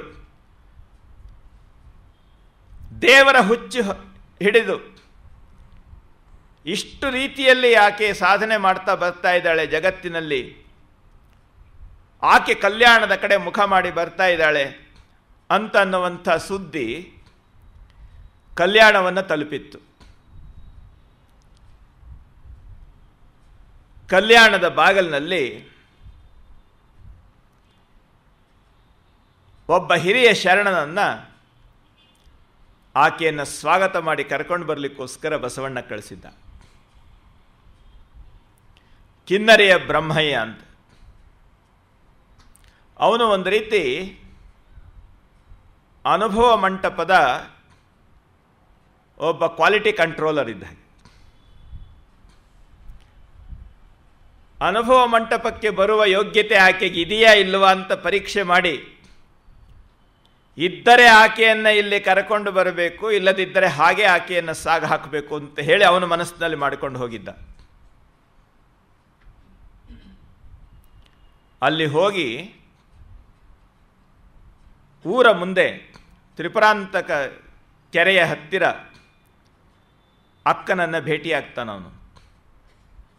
ಭೇಟಿಯಾಗಿ ಆಕೆಯನ್ನು ಕೇಳ್ತಾನೆ, ಏನಿದು ಹುಚ್ಚಾಚಾರ? ಲೋಕನೀತಿಯಂತೆ ಬದುಕು ಮಾಡಲಿಕ್ಕೆ ಬರದೇ ಇರತಕ್ಕಂಥ ಈ ಹುಚ್ಚಿ ನೀನು ಯಾತಕ್ಕೆ ಬಂದಿದ್ದೀಯ ಇಲ್ಲಿ? ನೀನು ನೋಡಲಿಕ್ಕೆ ಚೆನ್ನಾಗಿದ್ದೀಯಾ, ಒಳ್ಳೆ ಮನೆತನದ ಹೆಣ್ಣು ಮಗಳ ಹಾಗೆ ಕಾಣ್ತಾ ಇದ್ದೀಯಾ, ಎಲ್ಲರ ಹಾಗೆ ಉತ್ತಮ ಗೃಹಿಣಿಯಾಗಿ ಸಂಸಾರ ಮಾಡಿಕೊಂಡು ಬದುಕು ಮಾಡೋದು ಬಿಟ್ಟು ಯಾತಕ್ಕೆ ಈ ಹುಚ್ಚಿನಿಂದ ನೀನು ಸುತ್ತಾ ಇದ್ದೀಯ ಅಂತ. ಈ ಲೋಕದ ಸಮಸ್ಯೆಗಳನ್ನು ನೀನು ಹೇಗೆ ಗೆಲ್ಲಲಿಕ್ಕಾಗತ್ತೆ? ಇಷ್ಟು ಸಣ್ಣ ವಯಸ್ಸಿನ ಹೆಣ್ಣುಮಗಳು ನೀನು, ನಿನ್ನ ಪರಿಚಯ ಮಾಡಿಕೊಡು ಅಂತ ಅನ್ನುವಂಥ ರೀತಿಯಲ್ಲಿ ಆಕೆಯನ್ನು ಕೇಳ್ತಾನೆ. ಆಕೆ ಒಂದೇ ಒಂದು ಉತ್ತರ ಹೇಳ್ತಾಳೆ ಅವನಿಗೆ, ಅಯ್ಯ ನೀನು ಹೇಳೋದು ಸರಿ, ಆದರೆ ನಾನು ನನಗೆ ಎದುರಾಗಿರ್ತಕ್ಕಂಥ ಈ ವ್ಯವಸ್ಥೆಯನ್ನು ಹೇಗೆ ಗೆದ್ದಿದ್ದೇನೆ ಅಂತ ಅನ್ನೋದನ್ನು ನಿನಗೆ ಹೇಳ್ತೇನೆ ಕೇಳು ಅಂತ ಹೇಳಿ ಹೇಳ್ತಾಳೆ. ಅಂಗದ ಭಂಗವ ಲಿಂಗ ಮುಖದಿಂದ ಗೆಲ್ಲಿದೆ. ಶರೀರಕ್ಕೆ ಸಂಬಂಧಪಟ್ಟಂಥ ಏನೇನು ತೊಂದರೆಗಳು ನನಗೆ ಎದುರಾದವು ಅದನ್ನು ನಾನು ಗೆದ್ದಿದ್ದೇನೆ. ಹೇಗೆ ಅಂತ ಹೇಳಿದ್ರೆ, ಈ ಅಂಗದ ಭಂಗವನ್ನೆಲ್ಲ ಲಿಂಗಾರ್ಪಣ ಮಾಡಿ ನಾನು ಅದನ್ನು ಗೆದ್ದುಬಿಟ್ಟಿದ್ದೇನೆ. ಮನದ ಭಂಗವ ಅರಿವಿನ ಮುಖದಿಂದ ಗೆಲ್ಲಿದೆ. ಮನಸ್ಸಿನಲ್ಲಿ ಬರ್ತಕ್ಕಂಥ ಕೀಳರಿಮೆ ಮತ್ತು ಡಿಪ್ರೆಷನ್ ಏನಿದೆಯಲ್ಲ, ಈ ಶೂನ್ಯವನ್ನು ಅರಿವಿನ ಮುಖದಿಂದ ಇದು ಯಾತಕ್ಕೆ ಬರ್ತದೆ, ಹೇಗೆ ಬರ್ತದೆ ಅಂತ ಹೇಳಿ ಪ್ರತಿಯೊಂದು ನನ್ನ ವಿವೇಚನೆಯಿಂದ ಅರಿವಿನ ಮುಖದಿಂದ ಮನದ ಭಂಗವನ್ನು ಗೆದ್ದಿದ್ದೇನೆ. ನೋಡಿ, ಉದಾಹರಣೆಗೆ ಲೋಕದ ಚೇಷ್ಟೆಗೆ ರವಿಬೀಜವಾದಂತೆ ಈ ಜಗತ್ತಿನ ಎಲ್ಲ ಚಟುವಟಿಕೆಗಳಿಗೆ ಸೂರ್ಯೋದಯವೇ ಎಲ್ಲದಕ್ಕೆ ಕಾರಣ ಅಲ್ವಾ? ಹಾಗೆ ಕರಣಗಳ ಚೇಷ್ಟೆಗೆ, ಮನೋಬುದ್ಧಿ ಚಿತ್ತ ಅಹಂಕಾರಗಳ ವ್ಯವಸ್ಥೆಗೆ ಮನವೇ ಬೀಜ. ಮನಸ್ಸಿನಲ್ಲಿ ಬರ್ತಕ್ಕಂಥ ಚಂಚಲತೆ ಇಂದ್ರಿಯಗಳನ್ನು, ವ್ಯವಸ್ಥೆಗಳನ್ನು, ಕರಣವನ್ನು, ಬುದ್ಧಿಯನ್ನು, ಪ್ರಜ್ಞೆಯನ್ನು ಪ್ರೇರಿಸ್ತದೆ. ಇರುವ ಮನಸ್ಸನ್ನು ಭಗವಂತನಿಗೆ ಒಪ್ಪಿಸಿಬಿಟ್ಟ ಮೇಲೆ ನನಗೆ ಮನಸ್ಸಿನ ಕಾಟವೇ ಇಲ್ಲವಲ್ಲ. ಮನಸ್ಸು ಕಾಡಲಿಲ್ಲ ಅಂತ ಹೇಳಿದ್ರೆ ಇನ್ನು ಕರಣಗಳು ಹೇಗೆ ಕಾಡ್ತವೆ? ಹೀಗೆ ತನ್ನ ಮನಸ್ಸಿಗೆ ತಾನೇ ಉತ್ತರ ಹೇಳಿಕೊಂಡು ಮನಸ್ಸಿನ ಎಲ್ಲ ದೌರ್ಬಲ್ಯಗಳನ್ನು ಮತ್ತು ಅದರ ಏಕಾಕಿತನವನ್ನು, ಅದರ ಶೂನ್ಯತೆಯನ್ನು ನಾನು ಗೆದ್ದಿದ್ದೇನೆ. ಮನದ ಭಂಗವ ಅರಿವಿನ ಮುಖದಿಂದ ಗೆಲ್ಲಿದೆ. ಜೀವದ ಭಂಗವ ಶಿವಾನುಭವದಿಂದ ಗೆಲ್ಲಿದೆ. ಈ ಜೀವ ಏಕಾಂಗಿಯಾಗಿ ಯಾರೂ ದಿಕ್ಕಿಲ್ಲ ಅಂತ ಅನ್ನುವಂಥ ಪರಿಸ್ಥಿತಿಯಲ್ಲಿ ಒದ್ದಾಟ ಮಾಡುವಂತಹ ಈ ಜೀವದ ವ್ಯವಸ್ಥೆಯನ್ನು ನಿತ್ಯ ನಿರಂತರವಾಗಿ ಭಗವಂತನ ಅನುಸಂಧಾನದಿಂದ ಆತ್ಮಸಂಗಾತಕ್ಕೆ ಚನ್ನಮಲ್ಲಿಕಾರ್ಜುನ ನೀನುಂಟು ಅಂತ ಅನ್ನುವ ಭಾವನೆ ಗಟ್ಟಿ ಮಾಡಿಕೊಂಡು ಜೀವದ ಭಂಗವನ್ನು ಗೆದ್ದಿದ್ದೇನೆ. ಅಷ್ಟೇ ಅಲ್ಲ, ಕರಣದ ಕತ್ತಲೆಯ ಬೆಳಗನುಟ್ಟು ಕಳೆದೆ. ಕರಣ, ಅಂತಃಕರಣ ಚತುಷ್ಟಯಗಳಿವೆಯಲ್ಲ, ಇವುಗಳಿಗೆ ಏನು ಕತ್ತಲೆ ಸುತ್ತಕೊಂಡಿದೆ, ಇದನ್ನು ನಿನ್ನ ಜ್ಞಾನದ ಬೆಳಕನ್ನು ಹುಟ್ಟಿಕೊಂಡೆ ಆ ಕತ್ತಲೆ ತನಗೆ ತಾನೇ ಹೋಯಿತು. ಇಷ್ಟೇ ಅಲ್ಲ ಬೊಮ್ಮಣ್ಣ, ಮುಂದೆ ಹೇಳ್ತೀನಿ ಕೇಳು. ಯೌವನದ ಹೊರಮಿಂಚಿನಲ್ಲಿ ನಿಮ್ಮ ಕಣ್ಣಿಗೆ ತೋರುವ ಕಾಮನ, ಯಾಕೆಂದರೆ ನೀನು ಬಹಳ ಚೆನ್ನಾಗಿದ್ದೀಯಾ, ನೀನು ಸುಂದರವಾಗಿದ್ದೀಯಾ, ಯಾಕೆ ನೀನು ಮದುವೆ ಮಾಡ್ಕೊಂಡು ಸುಖವಾಗಿರಬಾರ್ದು ಅಂತ ಅನ್ನುವಂಥ ಮಾತು ಹೇಳಿದ್ನಲ್ಲ ಇವನು. ಅದಕ್ಕೆ ಉತ್ತರ ಹೇಳ್ತಾಳೆ, ಯೌವನದ ಹೊರಮಿಂಚಿನಲ್ಲಿ ನಿಮ್ಮ ಕಣ್ಣಿಗೆ ಕಾಣುವ ಕಾಮನ ಸುಟ್ಟು ಉರಹಿದ ಭಸ್ಮವ ನೋಡಯ್ಯ. ಅಷ್ಟೇ ಅಲ್ಲ, ಚನ್ನಮಲ್ಲಿಕಾರ್ಜುನ ಕಾಮನ ಸುಟ್ಟು ಮನಸಿಜನಾಗಿ ಉಳಿಸಿದರೆ ನಾನು ಮನಸಿಜನ ತಲೆಯ ಬರಹವನ್ನೇ ತೊಡೆದು ಹಾಕಿದ್ದೇನೆ. ಶಿವ ಕಾಮನನ್ನು ಸುಟ್ಟುಬಿಟ್ಟು ಅವನನ್ನು ಎಲ್ಲರ ಮನಸ್ಸಿನಲ್ಲಿ ನೆಲೆಗೊಳಿಸಿದ. ಅವನು ಬರೆದ ಎಲ್ಲರ ಮನಸ್ಸಿನಲ್ಲಿ ನೀನು ಕಾಡು ಅಂತ ಹೇಳಿ ಹಣೆ ಬರಹ ಬರೆದಿಟ್ಟಿದ್ದಾನೆ. ನಾನು ಅವನ ಹಣೆ ಬರಹವನ್ನೇ ಅಡಿಸಾಕ್ಬಿಟ್ಟಿದ್ದೇನೆ. ಈ ಮಾತನ್ನು ಕೇಳಿ ಕಿನ್ನರಿ ಬೊಮ್ಮಯ್ಯ ತಬ್ಬಿಬ್ಬಾಗಿ ಹೋದ. ಅಷ್ಟೇ ಅಲ್ಲ, ಆಕೆ ಔನ್ನತ್ಯವನ್ನು ಕಂಡು ಮನಸ್ಸು ಧನ್ಯತೆಯನ್ನು ಅವಲಂಬಿಸಿತು. ಆಕೆಗೆ ಸಂಪೂರ್ಣವಾಗಿ ನಮಸ್ಕಾರ ಮಾಡಿ, ತಾಯಿ ನಿನ್ನನ್ನು ಬರಮಾಡಿಕೊಂಡು ಬರಲಿಕ್ಕೋಸ್ಕರ ಎಲ್ಲ ಶರಣರು ನನ್ನನ್ನು ದೂತನನ್ನಾಗಿ ಕಳಿಸಿದ್ದಾರೆ, ನೀನು ಬಾ ನಮ್ಮ ಅಣ್ಣನ ಮನೆಗೆ ಅಂತ ಹೇಳಿ ಕರೆದ. ಮನೆ ಬಿಟ್ಟು ಬಂದು ಕಲ್ಯಾಣದ ಬಾಗಿಲಿಗೆ ಬರುವವರೆಗೆ ಸಕಾರಾತ್ಮಕವಾಗಿ ಆಕೆಯನ್ನು ವಿಶ್ವಾಸದಿಂದ ಕರೆದಂತಹ ಮೊದಲನೆಯ ವ್ಯಕ್ತಿ ಕಿನ್ನರಿ ಬೊಮ್ಮಯ್ಯ. ಅಲ್ಲಿಯವರೆಗೆ ಆಕೆಗೆ ಕಲ್ಲಿನೇಟು, ಹುಚ್ಚಿ, ತಿರಸ್ಕಾರ, ನಿಂದೆ, ಅಪವಾದ ಇತ್ಯಾದಿಗಳು ಬಿಟ್ಟು ಬೇರೆ ಇನ್ನೇನನ್ನೂ ಉಂಡಿರಲಿಲ್ಲ ತಾಯಿ. ಒಳ್ಳೆಯ ಮಾತಿನಿಂದ ಆತ ಬಾ ಅಂತ ಹೇಳಿ ವಿಶ್ವಾಸದಿಂದ ನಮಸ್ಕಾರ ಮಾಡಿ ಕರೆದಾಗ ಆಕೆಯ ಭಾವನೆ ಎಷ್ಟು ಮನಸ್ಸಿನಲ್ಲಿ ತಡೆದಿರ್ತಕ್ಕಂಥ ಒತ್ತಡ ಯಾವ ರೀತಿ ಹೊರಗೆ ಬಂತು ಅನ್ನೋದನ್ನು ನೋಡಿ ಆಕೆ ಹೇಳ್ತಾಳೆ, ಎನ್ನಂತೆ ಪುಣ್ಯಗೈದವರುಂಟೆ, ಎನ್ನಂತೆ ಭಾಗ್ಯಗೈದವರುಂಟೆ, ಕಿನ್ನರನಂತಪ್ಪ ಸಹೋದರ ನನಗೆ. ಕಿನ್ನರಿ ಬೊಮ್ಮಯ್ಯ ನನ್ನ ತಮ್ಮ ಅಣ್ಣ ಬಂದು ಮನೆ ಕರಿತಾ ಇದ್ದಾನೆ, ಬಾ ಅಂತ ಕರಿತಾ ಇದ್ದಾನೆ. 7 ಜನ್ಮದಲ್ಲಿ ಶಿವಭಕ್ತರೇ ಬಂಧುಗಳೆನಗೆ, ಚನ್ನಮಲ್ಲಿಕಾರ್ಜುನನಂತಪ್ಪ ಗಂಡ ನನಗೆ. ಎಂಥ ಪುಣ್ಯ ಮಾಡಿದವಳು ನಾನು, ಇಂಥ ಅಣ್ಣ ಮನೆಗೆ ಕರೀತಾ ಇದ್ದಾನೆ, ತವ್ರ ಮನೆಗೆ ಕರೀತಾ ಇದ್ದಾನೆ. ಅದುವರೆಗೆ ಇಂತಹ ಒಳ್ಳೆ ಭಾವನೆಯ ಮಾತೇ ಇಲ್ಲದೆ ನೋವು ತಿಂದಂಥ ಅಕ್ಕ ತಕ್ಷಣ ಆಕೆಯ ಮನಸ್ಸು ಕವಿ ಹೃದಯ ಭಾವಿಸ್ಬಿಡ್ತು, ನನ್ನಂಥ ಪುಣ್ಯ ಮಾಡಿದವರಿಲ್ಲ, ನನ್ನಂಥ ಭಾಗ್ಯವಂತೆ ಇಲ್ಲ, ಇಂಥ ಅಣ್ಣ ಇಂಥ ಬಂಧುಗಳು ನನ್ನನ್ನು ಕರೆದಿದ್ದಾರೆ ಅಂತ ಹೇಳಿದ್ರೆ ನಾನು ಎಂಥ ಪುಣ್ಯಶಾಲಿ, ಯಾತಕ್ಕೆ ಆ ಪುಣ್ಯ ನನಗೆ ಬಂತು ಅಂತ ಹೇಳಿದ್ರೆ ನೀನು ನನ್ನ ಗಂಡ ಆಗಿದ್ದಕ್ಕಪ್ಪ.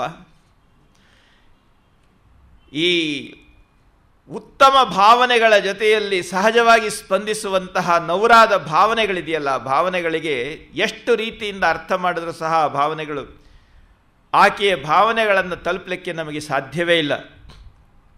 ಅಲ್ಲಿಂದ ಕಲ್ಯಾಣದ ಕೋಟೆಯ ಬಾಗಿಲಿಗೆ ಬರ್ತಾಳೆ.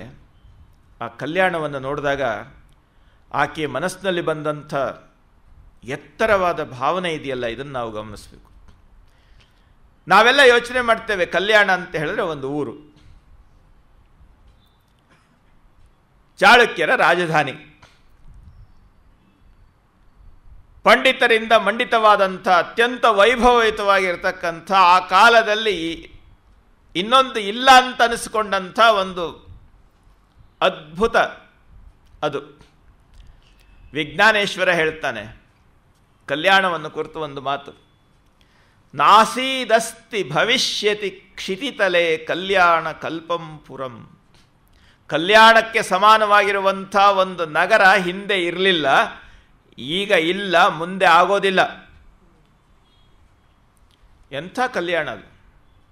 ಹೆಸರಿಗಷ್ಟೇ ಕಲ್ಯಾಣ ಅಲ್ಲ, ಜನಪರವಾದ ಕಾರ್ಯಕ್ರಮಗಳ ಚಿಂತನೆಯಲ್ಲಿಯೂ ಅದು ಅಂಥ ಎತ್ತರವನ್ನು ರೂಪಿಸಿಕೊಂಡಿತ್ತು.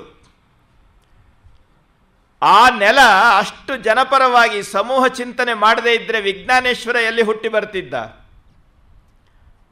ಅಂಥ ಅದ್ಭುತ ರಾಜನೀತಿಜ್ಞ ಹುಟ್ಟಲಿಕ್ಕೆ ಕಾರಣ ಏನು? ಅಲ್ಲಿನ ವಾತಾವರಣ, ಮಣ್ಣಿನ ಗುಣ, ಅಲ್ಲಿರ್ತಕ್ಕಂಥ ಜನರ ಚಿಂತನೆಯ ಸ್ವರೂಪ, ಅಂಥ ಉತ್ತಮ ಸಂಸ್ಕಾರಿಗಳಿದ್ದಂಥ ನೆಲ ಅದು. ಈಕೆ ಕಲ್ಯಾಣವನ್ನು ಕುರಿತು ಹೇಳ್ತಾಳೆ, ಕಲ್ಯಾಣವೆಂಬುದ ನಾರಿಗೂ ಹೋಗಬಾರದು, ಹೋಗಬಾರದು, ಕಲ್ಯಾಣದ ಹತ್ತಿರ ಹೋಗಲಿಕ್ಕಾಗೋದಿಲ್ಲಪ್ಪ. ಯಾಕೆ ಅಂತ ಹೇಳಿದ್ರೆ ಕಲ್ಯಾಣ ತನ್ನದೇ ಆದಂಥ ಎತ್ತರವನ್ನು ಇಟ್ಟುಕೊಂಡಿದೆ. ಕಲ್ಯಾಣ ಅಂದರೆ ನಗರ ಅನ್ನೋದನ್ನು ಬಿಟ್ಟುಬಿಡಿ. ಕಲ್ಯಾಣ ಅಂತ ಹೇಳಿದ್ರೆ ಭಗವಂತನ ಸಕಲ ಜೀವಾವಳಿಗೆ ಲೇಸ ಬಯಸುವ ಲೋಕ ಕಲ್ಯಾಣದ ಸಂಕಲ್ಪವನ್ನು ಇಟ್ಟುಕೊಂಡು ಆಕೆ ಹೇಳ್ತಾಳೆ ಅಂತ ನೀವು ಅರ್ಥ ಮಾಡಿಕೊಳ್ಳಿ. ಅದಕ್ಕಿನ್ನೂ ಒಂದು ಹೊಸ ಹೊಳಪು ಬರ್ತದೆ. ಆಸೆ ಆಮಿಷ ಅಸಾಧ್ಯವಯ್ಯ, ಕಲ್ಯಾಣದ ಹತ್ರ ಹೋಗ್ಲಿಕ್ಕೆ ಸಾಧ್ಯವಿಲ್ಲ. ಯಾರು ಹೋಗಲಿಕ್ಕೆ ಅರ್ಹರು? ಆಸೆ ಆಮಿಷ ಅಳಿದವನಿಗಲ್ಲದೆ ಕಲ್ಯಾಣದತ್ತ ಅಡಿ ಇಡಲಾಗದು. ಒಳಗೆ ಹೊರಗೆ ಶುದ್ಧನಾದವನಿಗಲ್ಲದೆ ಕಲ್ಯಾಣದತ್ತ ಅಡಿ ಇಡಲಾಗದು. ನಾನು ಎಂಬ ಅಹಂಕಾರವ ಹರಿದವನಿಗಲ್ಲದೆ ಕಲ್ಯಾಣದತ್ತ ಅಡಿ ಇಡಲಾಗದು. ಈ ಪಂಕ್ತಿಗಳನ್ನು ಜಗತ್ತಿನ ಲೋಕ ಕಲ್ಯಾಣ ಮಾಡ್ತೇವೆ ಅಂತ ಹೊರಟಂಥ ವ್ಯಕ್ತಿಗಳಿಗೆ ಯೋಚನೆ ಮಾಡಿ ನೀವು. ಕಲ್ಯಾಣವೆಂಬುದ ನಾರಿಗೂ ಹೋಗಲಾಗದು. ಕಲ್ಯಾಣ ಮಾಡ್ತೇವೆ ಅಂತ ಹೋಗ್ತಿರಲ್ಲಪ್ಪ, ಅದು ಸಾಧ್ಯವಿಲ್ಲದ ಕೆಲಸ ನಿಮ್ಮ ಕೈಯಿಂದ. ಯಾಕೆ ಅಂತ ಹೇಳಿದ್ರೆ ಅದಕ್ಕೆ ಕೆಲವು ಸರ್ಟನ್ ಕ್ವಾಲಿಟಿ ಇದೆ, ಲಿಮಿಟೇಷನ್ಸ್ ಇದೆ. ಆಸೆ ಆಮಿಷ ಅಳಿದವನಿಗಲ್ಲದೆ ಕಲ್ಯಾಣದತ್ತ ಅಡಿಯಿಡಲಾಗದು. ಸ್ವಾರ್ಥಿ ಲಾಲಸೆ ಆಸೆ ಆಮಿಷ ಬಿಟ್ಟು ಹೋಗಬೇಕಾಗ್ತದೆ. ಇದನ್ನೇ ಡಿ ವಿ ಜಿ ಅವರು ಹೇಳ್ತಾರೆ, ಎಷ್ಟು ಸ್ವಾರಸ್ಯವಾಗಿ ಹೇಳ್ತಾರೆ. ಎದ್ದೆದ್ದು ಬೀಳುತ್ತಿಹೆ, ಗುದ್ದಾಡಿ ಸೋಲುತ್ತಿಹೆ, ಗದ್ದಲವ ತುಂಬಿ ಪ್ರಸಿದ್ಧನಾಗುತ್ತಿಹೆ, ಉದ್ಧರಿಸುವೆನು ಜಗವ ಎನ್ನುಸಿಹ ಸಖನೆ, ನಿನ್ನುದ್ಧಾರ ಎಷ್ಟಾಯಿತೋ ಮಂಕುತಿಮ್ಮ. ನಿಜವಾಗಲೂ ಹೇಳಬೇಕು, ಈ ಸಮಾಜದಲ್ಲಿ ಪ್ರತಿಯೊಬ್ಬ ವ್ಯಕ್ತಿಗೆ ಉಗಾದಿಯ ಶುಭಾಶಯಗಳು ಅಥವಾ ಈ ಶುಭಾಶಯಗಳ ಲೆಕ್ಕದಲ್ಲಿ ಇಂತಹ ಕೆಲವು ಮಾತುಗಳನ್ನು ದಪ್ಪನಾಗಿ ಮುದ್ರಿಸಿ ಅವರ ಕಣ್ಣಿಗೆ ಕನ್ನಡಕ ಇಲ್ಲದೇ ಇದ್ದರೂ ಕಾಣುವ ಹಾಗೆ ಕಳಿಸ್ಕೊಡ್ಬೇಕು. ಅಥವಾ ಒಂದು ಆರ್ಡರ್ ತರಬೇಕು, ಎಲ್ಲೆಲ್ಲಿ ಗಾಂಧಿ ಫೋಟೋ ಹಾಕ್ತೇವೆ ಅಲ್ಲೆಲ್ಲ ಈ ಮಾತುಗಳನ್ನು ಹಾಕಬೇಕು ಪಕ್ಕದಲ್ಲಿ ಅಂತ. ಬಸವಣ್ಣ ಒಂದು ಮಾತು ಹೇಳ್ತಾನೆ ಇದಕ್ಕೆ ಸಂಬಂಧಪಟ್ಟ ಹಾಗೆ, ಆನೆಯನ್ನೇರಿಕೊಂಡು ಹೋದಿರೇ ನೀವು, ಕುದುರೆಯನ್ನೇರಿಕೊಂಡು ಹೋದಿರೇ ನೀವು, ಕುಂಕುಮ ಕಸ್ತೂರಿಯ ಪೂಸಿಕೊಂಡು ಹೋದಿರೇ ಅಣ್ಣ, ಸತ್ಯದ ನಿಲವನರಿಯದೆ ಹೋದಿರಲ್ಲ, ಸದ್ಗುಣ ಸದಾಚಾರವೆಂಬ ಬೀಜವ ಬಿತ್ತದೆ ಬೆಳೆಯದೆ ಹೋದಿರಲ್ಲ, ಅಹಂಕಾರವೆಂಬ ಸದ ಮದ ಗಜವನೇರಿ ವಿಧಿಗೆ ಗುರಿಯಾಗಿ ನರಕಕ್ಕೆ ಭಾಜನರಾದಿರಲ್ಲ. ಅಹಂಕಾರದ ಆನೆ ಹತ್ಕೊಂಡು ಹಾಳಾಗಿ ಹೋದ್ರಲ್ಲ ನೀವು. ಇಷ್ಟೆಲ್ಲ ಹೋದರೂ ಒಂದು ಸದ್ಗುಣ ಸದಾಚಾರವನ್ನು ಬಿತ್ತಿ ಬೆಳೆಯದೇ ಹೋದಿರಲ್ಲ. ಸತ್ಯದ ನಿಜವಾದ ಮುಖ ಏನು ಅಂತ ತಿಳಿಯದೇ ಹೋದಿರಲ್ಲ ನೀವು. ಈ ಮಾತನ್ನು ಸೇರಿಸ್ಬೋದು. ಡಿ ವಿ ಜಿಯವರ ಮಾತಿನ ಜೊತೆಗೆ ಈ ವಚನವನ್ನು ಸೇರಿಸಿ ಕಳಿಸ್ಕೊಡ್ಬೇಕು. ನಮ್ಮ ಹಾರ್ನಳ್ಳಿ ರಾಮಸ್ವಾಮಿಗಳ ಸಭೆಯಲ್ಲಿ ಹೇಳಿದಾಗ ಅವರು ಕರ್ನಾಟಕದ ಆಡಳಿತ ಶುದ್ಧೀಕರಣದ ಒಂದು ರಿಪೋರ್ಟನ್ನು ಕೊಡುವಾಗ ನನಗೆ ಫೋನ್ ಮಾಡಿ ಈ ವಚನವನ್ನು ಪೂರ್ತಿ ಅದನ್ನು ಬರ್ಕೊಂಡು ಅದನ್ನು ಮೇಲೆ ಹಾಕಿ ಕಳಿಸ್ಕೊಟ್ಟಿದ್ದಾರೆ ನಮ್ಮ ಹಾರ್ನಳ್ಳಿ ರಾಮಸ್ವಾಮಿ ಅವರು. ಯಾಕೆಂದರೆ ಸಂಸ್ಕಾರಿಗಳ ಮನಸ್ಸಿನ ಮೇಲೆ ನೇರವಾಗಿ ಪರಿಣಾಮ ಬೀರುವಂಥ ಮಾತುಗಳಿವು. ಇಲ್ಲಿ ಹೇಳ್ತಾಳೆ, ಆಶೆ ಆಮಿಷ ಅಳಿದವನಿಗಲ್ಲದೆ ಕಲ್ಯಾಣದತ್ತ ಅಡಿ ಇಡಲಾಗದು. ಅಷ್ಟೇ ಅಲ್ಲ, ಒಳಗು ಹೊರಗು ಶುದ್ಧನಾದವನಿಗಲ್ಲದೆ ಕಲ್ಯಾಣದತ್ತ ಹೋಗಬಾರದು. ನಾನು ಮಾಡುವವ ಅನ್ನುವ ಅಹಂಕಾರವನ್ನು ಅರಿದವನಿಗಲ್ಲದೆ ಕಲ್ಯಾಣದತ್ತ ಹೋಗಲಾರದು. ನಾನಿಲ್ಲಿ ಬಂದಿದ್ದೇನೆ, ನನಗೆ ಅರ್ಹತೆ ಇದೆಯಾ ನೋಡಿ. ಆಕೆಗೆ ಎಲ್ಲಿ ಹೋದರೂ ಸಹ ಏನೇ ಒಳ್ಳೆಯದು ಕಂಡ್ರೆ ಆ ಅರ್ಹತೆ ನನಗಿದೆಯಾ ಅಂತ ಹೇಳಿ ತನಗೆ ತಾನು ಪ್ರಶ್ನೆ ಮಾಡಿಕೊಂಡು ಉತ್ತರ ಹೇಳಿಯೇ ಆಕೆ ಒಳಗೋಗ್ತಕ್ಕಂಥದ್ದು. ಮೊನ್ನೆ ಹೇಳಿದೆ ನಾನು, ತನು ಕರಗದವರಲ್ಲಿ ಮಜ್ಜನವನೊಲ್ಲೆಯ್ಯ ನೀನು ವಚನ ಹೇಳಿದಾಗ ಕೊನೆಯಲ್ಲಿ ಆಕೆ ಒಂದು ಪ್ರಶ್ನೆ ಮಾಡ್ತಾಳೆ, ಎನ್ನಲ್ಲಿ ಏನುಂಟು ಎಂದು ಎನ್ನ ಕರಸ್ಥಲವ ನಿಂಬುಗೊಂಡೆ ಹೇಳ ಚೆನ್ನಮಲ್ಲಿಕಾರ್ಜುನ. ನನ್ನಲ್ಲೇನಿದೆ? ನಾವು ನನ್ನಲ್ಲೇನಿದೆ ಅನ್ನೋದನ್ನು ಬಿಟ್ಟು ಬಾಕಿ ಇನ್ನೆಲ್ಲರಲ್ಲಿ ನ್ಯೂನತೆ ಇದೆ ಅಂತ ಹುಡುಕ್ಲಿಕ್ಕೆ ಹೋಗ್ತೇವೆ ನಾವು. ಆದರೆ ತನ್ನಲ್ಲಿರುವ ಸಕಾರಾತ್ಮಕ ನಕಾರಾತ್ಮಕ ದುರ್ಬಲ ಮತ್ತು ಬಲ ಏನು ಅಂತ ಅನ್ನೋದನ್ನು ಗುರುತಿಸುವಂಥ ಪ್ರಜ್ಞೆ ನಿತ್ಯ ನಿರಂತರವಾಗಿ ಜಾಗೃತಿಯೇ ಇತ್ತು ಅಕ್ಕನಲ್ಲಿ ಅನ್ನೋದೇ ಒಂದು ವೈಶಿಷ್ಟ್ಯ. ಆಕೆ ಹೇಳ್ತಾಳೆ, ಒಳ ಹೊರಗ ತಿಳಿದು ಚನ್ನಮಲ್ಲಿಕಾರ್ಜುನನಿಗೆ ಒಲಿದು ಉಭಯ ಲಜ್ಜೆಯನು ಅಳಿದೆನಾಗಿ ಕಲ್ಯಾಣವ ಕಂಡು ನಮೋ ನಮೋ ಎನ್ನುತ್ತಿದ್ದೇನಯ್ಯ. ನಾನು ಅಹಂಕಾರ ಮಮಕಾರಗಳ ಉಭಯ ಲಜ್ಜೆಯನ್ನು ಹರಿದು ಚನ್ನಮಲ್ಲಿಕಾರ್ಜುನನಿಗೆ ಒಲಿದು ನಿರ್ಲಿಪ್ತಳಾಗಿ ಸಹಜತೆಯಲ್ಲಿ ಬಂದಿದ್ದೇನೆ, ಕಲ್ಯಾಣವನ್ನು ಕಾಣ್ತಾ ಇದ್ದೇನೆ. ಇಲ್ಲದೆ ಇದ್ದರೆ ನನಗೂ ಅಯೋಗ್ಯತೆ ಇಲ್ಲ. ತನ್ನನ್ನು ತಾನು ಈ ರೀತಿ ಪರೀಕ್ಷೆ ಮಾಡಿಕೊಂಡು ಕಲ್ಯಾಣದ ಒಳಗೆ ಹೋಗಬೇಕಾದ್ರೆ ಆಕೆಯ ಭಾವನೆ ಎಷ್ಟು ಉನ್ನತಿಯಲ್ಲಿತ್ತು. ಅಯ್ಯ ನಿಮ್ಮ ಶರಣರು ಮೆಟ್ಟಿದ ಧರೆ ಪಾವನ, ಅಯ್ಯ ನಿಮ್ಮ ಶರಣರು ಇದ್ದ ಪುರವೇ ಕೈಲಾಸ, ಅಯ್ಯ ನಿಮ್ಮ ಶರಣರು ನಿಂದುದೇ ನಿಜ ನಿವಾಸ, ಚನ್ನಮಲ್ಲಿಕಾರ್ಜುನಯ್ಯ ಬಸವಣ್ಣನಿದ್ದ ಕ್ಷೇತ್ರ ಅವಿಮುಕ್ತ ಕ್ಷೇತ್ರವಾಗಿ ಆನು ಬಸವಣ್ಣನ ಶ್ರೀಪಾದಕ್ಕೆ ನಮೋ ನಮೋ ಎನ್ನುತ್ತಿದ್ದೇನಯ್ಯ. ಇಂತಹ ಉತ್ತಮವಾದ ಭಾವನೆಯನ್ನು ಇಟ್ಟುಕೊಂಡು ಕಲ್ಯಾಣದ ಒಳಗೆ ಬಂದು ಮಹಾಮನೆಯ ಸಭಾಂಗಣಕ್ಕೆ ಬರ್ತಾ ಇದ್ದಾಳೆ. ಎಲ್ಲ ಶರಣರು ಸೇರಿದ್ದಾರೆ. ಎಲ್ಲರಿಗೆ ಕುತೂಹಲ.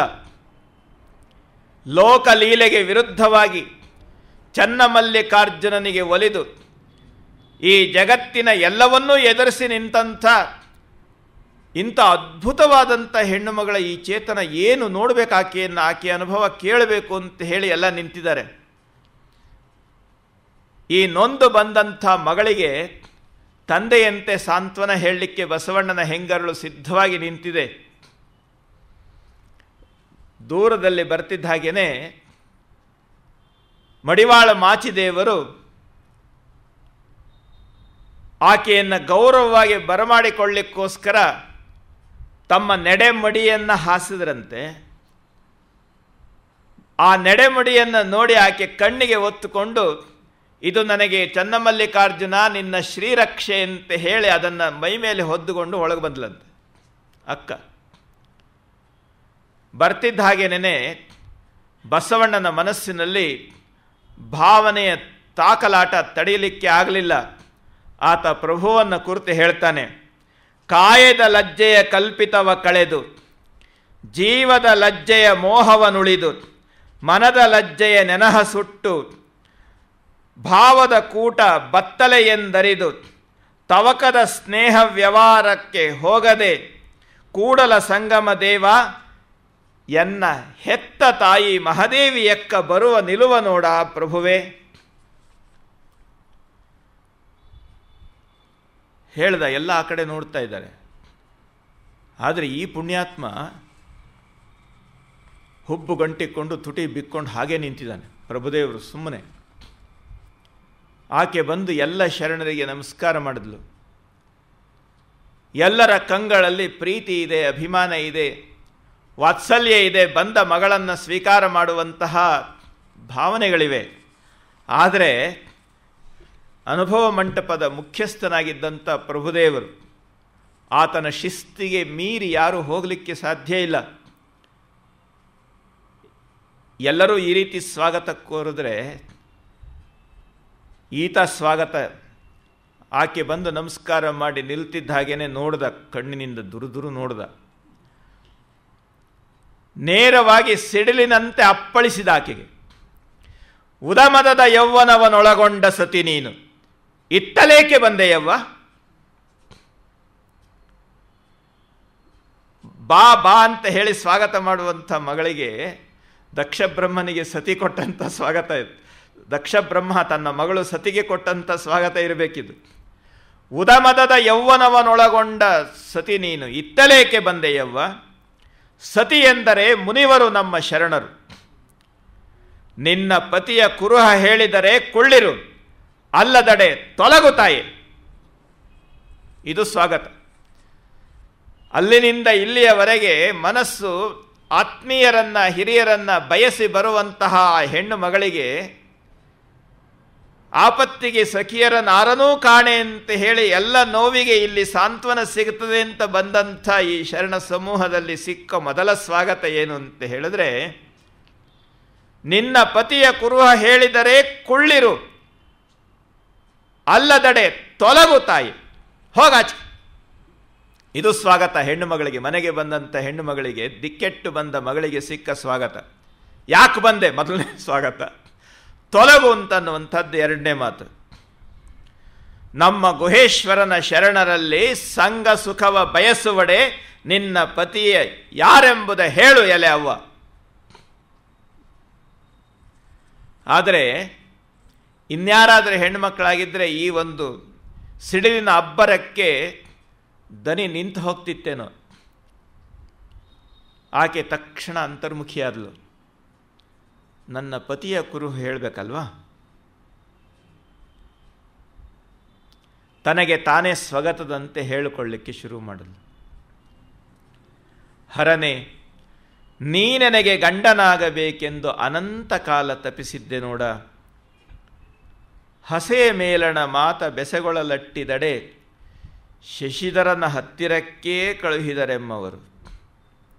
ಭಸ್ಮವನೆ ಪೂಸಿ ಕಂಕಣವ ಕಟ್ಟಿ ಚನ್ನಮಲ್ಲಿಕಾರ್ಜುನ ತನಗೆ ಗಂಡನಾಗಬೇಕೆಂದು ನಿರಂತರವಾಗಿ ಆ ಭಗವಂತನನ್ನೇ ಪತಿಯಾಗಿ ಹೊಂದಬೇಕು ಅಂತ ಹೇಳಿ ನಾನು ಯೋಚನೆ ಮಾಡ್ತಾ ಇದ್ದೆ.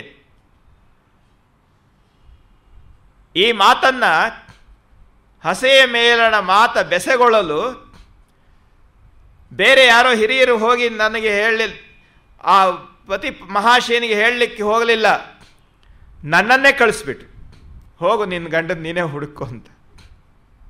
ಭಸ್ಮವನೆ ಹೂಸಿ ಕಂಕಣವ ಕಟ್ಟಿ ಚನ್ನಮಲ್ಲಿಕಾರ್ಜುನ ನೀನೆನಗೆ ಗಂಡನಾಗಬೇಕು ಅಂತ ಹೇಳಿ ನನ್ನನ್ನೇ ಕಳಿಸ್ಬಿಟ್ರು. ಈ ಪ್ರಕೃತಿ ಅದೇ ಮದುವೆಯ ಮಂಟಪ ಆಗಿ ಹೋಯಿತು ನನಗೆ. ಪಚ್ಚೆಯ ನೆಲೆಗಟ್ಟು ನಿತ್ಯ ಹರಿದ್ವರ್ಣವಾಗಿರುವಂಥ ಈ ಪ್ರಕೃತಿ ಪಚ್ಚೆಯ ನೆಲೆಗಟ್ಟು, ಕನಕದ ತೋರಣ. ಈ ಸೂರ್ಯಾಸ್ತ ಮತ್ತು ಸೂರ್ಯೋದಯದಲ್ಲಿ ನೀವು ಕಾಣ್ತಕ್ಕಂಥ ಈ ಹೊಂಬಣ್ಣದ ತೋರಣ ಇದೆಯಲ್ಲ, ಇದು ನನ್ನ ಮದುವೆಗೆ ಸಿದ್ಧವಾದಂಥ ತೋರಣ. ಹವಳದ ಚಪ್ಪವರ ನಿಕ್ಕಿ ನಮ್ಮವರು ಮದುವೆಯ ಮಾಡಿದರು. ಕಂಕಣ ಕೈದಾರ ಸ್ಥಿರ ಸೇಸೆಯ ನೆರೆದು ಚನ್ನಮಲ್ಲಿಕಾರ್ಜುನನೆಂಬ ಗಂಡಂಗೆ ಎನ್ನ ಮದುವೆಯ ಮಾಡಿದರು. ಪ್ರಭುವಿಗೆ ಉತ್ತರ ಕೊಡುವ ಈ ವಚನ. ಯಾರು ಮದುವೆ ಮಾಡಿದ್ದು? ಗುರುವೆ ತೆತ್ತಿಗನಾದ ಗುರುವೇ ತಂದೆಯ ಸ್ಥಾನದಲ್ಲಿ ನಿಂತು ಹೆಣ್ಣು ಒಪ್ಪಿಸುವವನಾದ, ಲಿಂಗವೇ ಮದುವಳಿಗನಾದ, ಆ ನಿರಾಕಾರನಾಗಿರ್ತಕ್ಕಂಥ ಪರಮಾತ್ಮ ನನ್ನ ಕೈಯ ಇಷ್ಟಲಿಂಗವಾಗಿ ಆತನ ಕುರುಹಾಗಿ ಬಂದು ಮದುವಣಿಗನಾಗಿ ನಿಂತ ನಾನು ಮದುವಳಿಗೆಯಾದೆ. ಈ ಭುವನವೆಲ್ಲವರಿಯೇ ಅಸಂಖ್ಯಾತರೆನಗೆ ತಾಯಿ ತಂದೆಯರು. ಕೊಟ್ಟರು ಪ್ರಭುವಿನ ಮನೆಗೆ ಸಾದೃಶ್ಯವಪ್ಪವರನ ನೋಡಿ. ಇದು ಕಾರಣ ಚನ್ನಮಲ್ಲಿಕಾರ್ಜುನ ಗಂಡನೆನಗೆ, ಮಿಕ್ಕಿದ ಲೋಕರ ಗಂಡರೆನೆಗೆ ಸಂಬಂಧವಿಲ್ಲ ಕೇಳ ಪ್ರಭುವೆ. ಅಪ್ಪಳಿಸುವಂತಹ ಮಾತಿಗೆ ನಿಶ್ಚಯದ ನೆಲೆಗಟ್ಟಿನಲ್ಲಿ ಗಟ್ಟಿಯಾಗಿ ನಿಂತಹ ಉತ್ತರ. ಪ್ರಭುದೇವರದೇ ಒಂದು ವಚನ ಇದೆ, ಈ ಜಗತ್ತಿನಲ್ಲಿ ಹೇಗಿರಬೇಕು ಅಂತನ್ನುವಂಥದ್ದಕ್ಕೆ. ಆತನ ಮಾತಿನ ವಚನಗಳಿವೆಯಲ್ಲ, ಅದು ಬಹಳ ಒಂದು ರೀತಿ ಕಲ್ಪಿಸಲಾಗದೇ ಇರತಕ್ಕಂಥ ಒಂದು ಅದ್ಭುತವಾಗಿರುವಂಥ ಬೆಳಕನ್ನು ನೇರವಾಗಿ ಮನಸ್ಸಿನಲ್ಲಿ ಹೋಗಿಸುವಂಥದ್ದು. ಆತ ಹೇಳ್ತಾನೆ, ಕೆಂಡದ ಮಳೆಗರೆವಲ್ಲಿ ಉದಕವಾಗಿರಬೇಕು. ಈತ ಇತ್ತಲೇಕೆ ಬಂದೆಯವ್ವ ತೊಲಗುತ್ತಾಯೇ ಅಂತನ್ನುವ ರೀತಿಯಲ್ಲಿ ಕೆಂಡದ ಮಳೆ ಸುರಿಸ್ತಾ ಇದ್ರೆ, ಈಕೆ ಉದಕದಂತೆ ನಿಶ್ಚಲವಾಗಿರ್ತಕ್ಕಂಥ ನೆಲೆಯಲ್ಲಿ ನಿಂತು ಆತನಿಗೆ ಉತ್ತರ ಕೊಟ್ಲು, ಗಂಡನ ಪರಿಚಯ ಮಾಡಿಸಿದ್ಲು.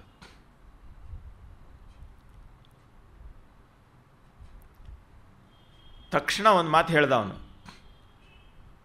ಆಕೆಯ ಅಂತಃಸತ್ವವನ್ನು ನೇರವಾಗಿ ಕಲಕುವಂತಹ ಮಾತು. ಮನೆ ಬಿಟ್ಟು ಹೊರಟು ಕಲ್ಯಾಣದವರೆಗೆ ಬರುವವರೆಗೆ ಜನ ಆಡಿಕೊಳ್ಳುವ ಮಾತು, ನಿಂದೆಯ ಮಾತು, ಅಪನಿಂದೆಯ ಮಾತು, ಟೀಕೆಯ ಮಾತು, ಎಲ್ಲ ಮಾತನ್ನು ಒಂದೇ ಮಾತಿನಲ್ಲಿ, ತಪ್ಪ ಹೊರಿಸಿ ಹೊರಟಿಹೇ ಎಂಬುದು ಸತ್ಯವೇ?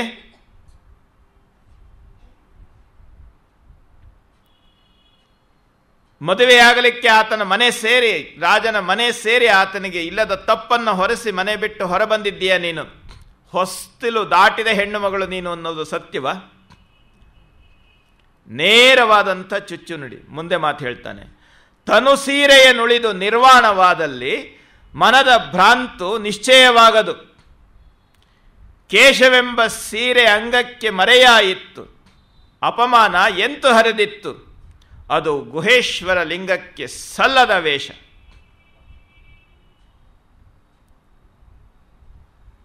ಆಕೆ ತನ್ನ ಆಧ್ಯಾತ್ಮದ ಎತ್ತರದ ನೆಲೆಯಲ್ಲಿ ತನ್ನ ಗಂಡನ ಪರಿಚಯ ಮಾಡಿಕೊಟ್ರೆ, ಈತ ಲೋಕದ ವ್ಯವಸ್ಥೆಯಲ್ಲಿ ಆಗಿರ್ತಕ್ಕಂಥ ಎಲ್ಲ ಅವಘಡಗಳನ್ನು ನೆನೆಸಿ ನೇರವಾಗಿ ಆಕೆಯ ಮೇಲೆ ಪ್ರಹಾರ ಮಾಡ್ತಾನೆ. ನೀನು ಮಹಾವಿರಕ್ತೆ ಅಂತ ಹೇಳಿ ಬಟ್ಟೆಯನ್ನು ಬಿಟ್ಟು ಬಂದೆ ಅಂತ ಅನ್ನುವಂಥದ್ದಲ್ಲ, ಆದರೆ ಕೇಶಾಂಬರವನ್ನು ಯಾಕೆ ಮರೆ ಮಾಡಿಕೊಂಡಿದ್ದೀಯ ನೀನು? ಮನಸ್ಸಿನ ಭ್ರಾಂತು ಹೋಗಿಲ್ಲ ನಿನಗೆ, ಅಪಮಾನದ ಕಾಟ ನಿನ್ನ ಮನಸ್ಸಿನಿಂದ ದೂರ ಆಗಿಲ್ಲ. ಈ ದ್ವಂದ್ವ, ಹೊರಗೆ ಒಳಗೆ ಇರ್ತಕ್ಕಂಥ ಈ ವ್ಯತ್ಯಾಸಗಳನ್ನು ಗುಹೇಶ್ವರ ಲಿಂಗ ಒಪ್ಪೋದಿಲ್ಲ.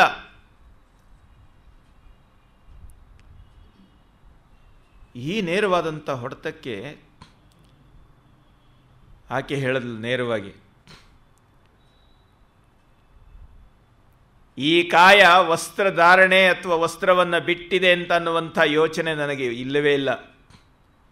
ಈ ಕಾಯ ಕರ್ರನೆ ಕಂದಿದಡೇನಯ್ಯ, ಮಿರ್ರನೆ ಮಿಂಚಿದಡೇನಯ್ಯ, ಅಂತರಂಗ ಶುದ್ಧವಾದ ಬಳಿಕ ಚನ್ನಮಲ್ಲಿಕಾರ್ಜುನನ ಒಲಿದ ಕಾಯ ಹೇಗಿದ್ದರೇನು ಅಂದ್ಲಾಕೆ. ಚನ್ನಮಲ್ಲಿಕಾರ್ಜುನನ ಒಲಿದ ಕಾಯ ಹೇಗಿದ್ದರೇನು? ಯಾರೂ ನೋಡಬೇಕಾಗಿಲ್ಲ, ಯಾರೂ ಹೊಗಳಬೇಕಾಗಿಲ್ಲ. ಪರಮಾತ್ಮನಿಗೆ ಅರ್ಪಿತವಾದ ಈ ಕಾಯ ಹೇಗಿದ್ದರೇನು? ಕರ್ರನೆ ಕಂದಿದರೇನು, ಮಿರ್ರನೆ ಮಿಂಚಿದರೇನು? ಚನ್ನಮಲ್ಲಿಕಾರ್ಜುನನ ಒಲಿದ ಕಾಯ ಎಂತಿದ್ದರೇನು? ಓಹೋ ಅಂದ ಇವನು. ಏನು ನೀನು ಹೇಳ್ತಾ ಇರೋ ಮಾತು ತಾಯಿ? ದೇವನೊಲಿದ ನೀನೊಲಿದೆ ಎಂಬುದು ಯಾವುದು? ಭಾವಶುದ್ಧವಾದಲ್ಲಿ ಕೂದಲ ಮರೆಯೇಕೆ? ಅಂತರಂಗದ ನಾಚಿಕೆ ಬಾಹ್ಯದಲ್ಲಿ. ಇದು ಗುಹೇಶ್ವರ ಲಿಂಗ ಒಪ್ಪುವುದಿಲ್ಲ. ಚನ್ನಮಲ್ಲಿಕಾರ್ಜುನನ ಒಲಿದ ಕಾಯ ಎಂತಿದ್ದರೇನು ಅಂತೀಯ? ದೇವನು ಒಲಿದ, ನೀನು ಒಲಿದೆ ಅಂತ ಅನ್ನೋದರ ಅಂತರಂಗ ತಿಳ್ಕೊಂಡಿದ್ದೀಯ ನೀನು? ದೇವರು ಒಲಿದ, ನೀನು ಭಕ್ತೆ. ನೀನು ಒಲಿದೆ ಅಂದರೆ ನೀನು ಜ್ಞಾನಿ. ನಾನು ದೇವರಿಗೆ ಒಲಿದೆ, ದೇವರು ನನಗೆ ಒಲಿದ ಅಂತ ಅನ್ನುವಂಥ ಈ ಉಭಯ ವ್ಯವಸ್ಥೆ ಏನು ಹೇಳ್ತದೆ ಅಂದರೆ ಅಹಂಕಾರವನ್ನು ಇಂಬು ಕೊಟ್ಟು ಮುಂದೆ ನಿಲ್ಲಿಸ್ತದೆ. ಈ ಎರಡೂ ಇಲ್ಲದೆ ಇರತಕ್ಕಂಥ ಒಂದು ನಿರ್ಲಿಪ್ತದ ನೆಲೆಯೇ ನಿನಗೆ ತಲುಪಿಲ್ಲ. ನೀನು ಹೇಳ್ತಾ ಇದ್ದೀಯ ಭಾವಶುದ್ಧಿ ಬಗ್ಗೆ ಹೇಳ್ತಾ ಇದ್ದೀಯ. ಭಾವಶುದ್ಧವಾದಲ್ಲಿ ಕೂದಲ ಮರೆಯೇಕೆ? ಅಂತರಂಗದ ನಾಚಿಕೆ, ಸೂಕ್ಷ್ಮವಾಗಿರ್ತಕ್ಕಂಥ ಅಂತರಂಗದ ಕೀಳರಿಮೆ ಬಹಿರಂಗದಲ್ಲಿ ಗೋಚರವಾಗ್ತಾ ಇದೆ. ಇದನ್ನು ಗುಹೇಶ್ವರ ಒಪ್ಪೋದಿಲ್ಲ. ಈ ಮಾತಿಗೆ ಆಕೆ ಎದೆಗೆಡಲಿಲ್ಲ. ಮುಂದೆ ಒಂದು ಮಾತು ಹೇಳ್ತಾಳೆ. ಫಲ ಪಕ್ವವಾದಲ್ಲದೆ ಹೊರಗಣ ಸಿಪ್ಪೆ ಒಪ್ಪಗೆಡದು. ಕಾಮನ ಮುದ್ರೆಯ ಕಂಡು ನಿಮಗೆ ನೋವಾದೀತೆಂದು ಆ ಭಾವದಿಂದ ಮುಚ್ಚಿದೆ. ಕಾಡದಿರಣ್ಣ ಗುಹೇಶ್ವರ ಲಿಂಗದಲ್ಲಿ ಒಳಗಾದವಳ. ನಾನು ಭಗವಂತನ ನೆಲೆಯಲ್ಲಿ ನಿಂತಿದ್ದೇನೆ, ನನ್ನ ಬಗ್ಗೆ ಯೋಚನೆ ಇಲ್ಲ, ಇಲ್ಲಿರುವ ನಿಮ್ಮ ಬಗ್ಗೆ ನನಗೆ ಯೋಚನೆ ಇದೆ. ಒಳಗೆ ಹಣ್ಣು ಪಕ್ವವಾಗದೆ ಸಿಪ್ಪೆಗೆ ಬಣ್ಣ ಬರೋದಿಲ್ಲ. ಹಚ್ಚಿಕೊಂಡ ಬಣ್ಣ ಸಿಪ್ಪೆಗೆ ಬರೋಲ್ಲ. ನಾವೆಲ್ಲ ಏನು ಮಾಡ್ತೇವೆ ಅಂತ ಹೇಳಿದ್ರೆ, ಹೊರಗಿನ ಕೆಮಿಕಲ್ಗಳನ್ನು ಹಾಕಿ ಮಾವಿಗೆ ಬಣ್ಣ ಬರೆಸ್ತೇವೆ, ಆದರೆ ಒಳಗೆ ಹುಳಿ ಇರ್ತದೆ, ಹುಳ ಇರ್ತದೆ. ಆದರೆ ವಾಸ್ತವವಾದಂಥ ಲೌಕಿಕ ಉದಾಹರಣೆ ಕೊಟ್ಟು ಹೇಳ್ತಾಳೆ, ಫಲ ಪಕ್ವವಾದಲ್ಲದೆ ಸಿಪ್ಪೆ ಒಪ್ಪಗೆಡದು.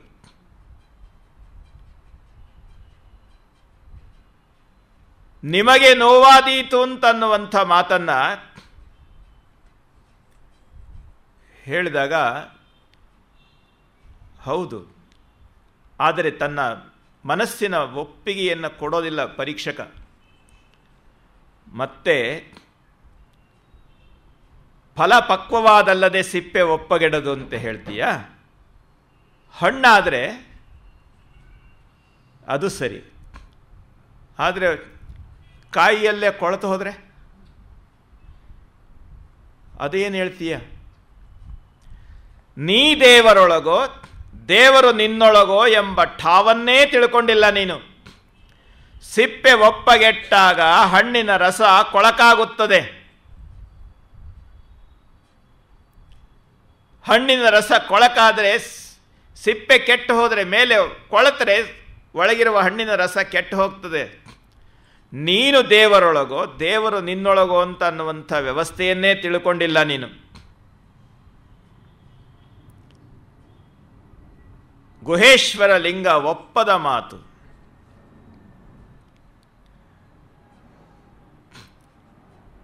ನಿನ್ನೊಳಗೆ ಇನ್ನೂ ಈ ಶರೀರದ ಅಭಿಮಾನ ಮತ್ತು ಶರೀರದಲ್ಲಿರ್ತಕ್ಕಂಥ ಗುಣಗಳ ವ್ಯವಸ್ಥೆಗಳ ಬಗ್ಗೆ ನಿಶ್ಚಿಂತವಾದಂಥ ನಿರಾಕರಣೆ ಕಂಡು ಬಂದಿಲ್ಲ ಅಂತ ಸೂಕ್ಷ್ಮವಾಗಿ ಹೇಳಿದ್ರೆ ಆಕೆ ಹೇಳ್ತಾಳೆ, ಗುಣದೋಷವ ಸಂಪಾದನೆ ಮಾಡುವನ್ನಕ್ಕ ಕಾಮದ ಒಡಲು, ಕ್ರೋಧದ ಗೊತ್ತು, ಲೋಭದ ಇಕ್ಕೆ, ಮೋಹದ ಮಂದಿರ, ಮದದ ಆವರಣ, ಮತ್ಸರದ ಹೊದಿಕೆ, ಆ ಭಾವ ಕಳೆದ ಮೇಲೆ ಚನ್ನಮಲ್ಲಿಕಾರ್ಜುನನು ಕೇಳಲಿಂಬಿಲ್ಲ ಎಲೆ ಅಣ್ಣಗಳಿರ. ಮನಸ್ಸಿನ ಭಾವನೆಯಲ್ಲಿ ಒಳಿತು ಕೆಡಕು ಅಂತ ಅನ್ನುವಂಥ ಭಾವವನ್ನು ಇಟ್ಟುಕೊಂಡು ಈ ಶರೀರದ ವ್ಯವಸ್ಥೆ ಆಗುವವರೆಗೆ ಇವೆಲ್ಲವೂ ಕಾರ್ಯನಿರತವಾಗಿರ್ತವೆ. ಈ ಶರೀರ ಇದೆಯಲ್ಲ, ಗುಣದೋಷವ ಸಂಪಾದನೆ ಮಾಡುವವರೆಗೆ. ಇಲ್ಲ, ದೋಷ ಸಂಪಾದನೆ ಮಾಡಿದ್ರೆ ಇವುಗಳ ಕೈ ಮೇಲಾಗ್ತದೆ, ಗುಣದ ಸಂಪಾದನೆ ಮಾಡಿದ್ರೆ ಅದು ನಿನ್ನಿಂದ ಕಳಚಿಕೊಳ್ಳುತ್ತದೆ. ಅಲ್ಲಿಯವರೆಗೆ ಈ ಶರೀರ ಇದೆಯಲ್ಲ, ಇದು ಕಾಮದ ಒಡಲು, ಕ್ರೋಧದ ಗೊತ್ತು, ಲೋಭದ ಬಿಲ, ಮೋಹದ ಮಂದಿರ, ಮದದ ಆವರಣ, ಮತ್ಸರದ ಹೊದಿಕೆ. ಯಾವಾಗ ಭಗವಂತನ ಜ್ಞಾನ ಆಗ್ತದೆ ಇದೆಲ್ಲವೂ ಕಳಚಿ ಹೋಗ್ತದೆ. ಎಲ್ಲಮ್ಮ ಕಳಚಿ ಹೋಗ್ತದೆ ಎಂದವನು.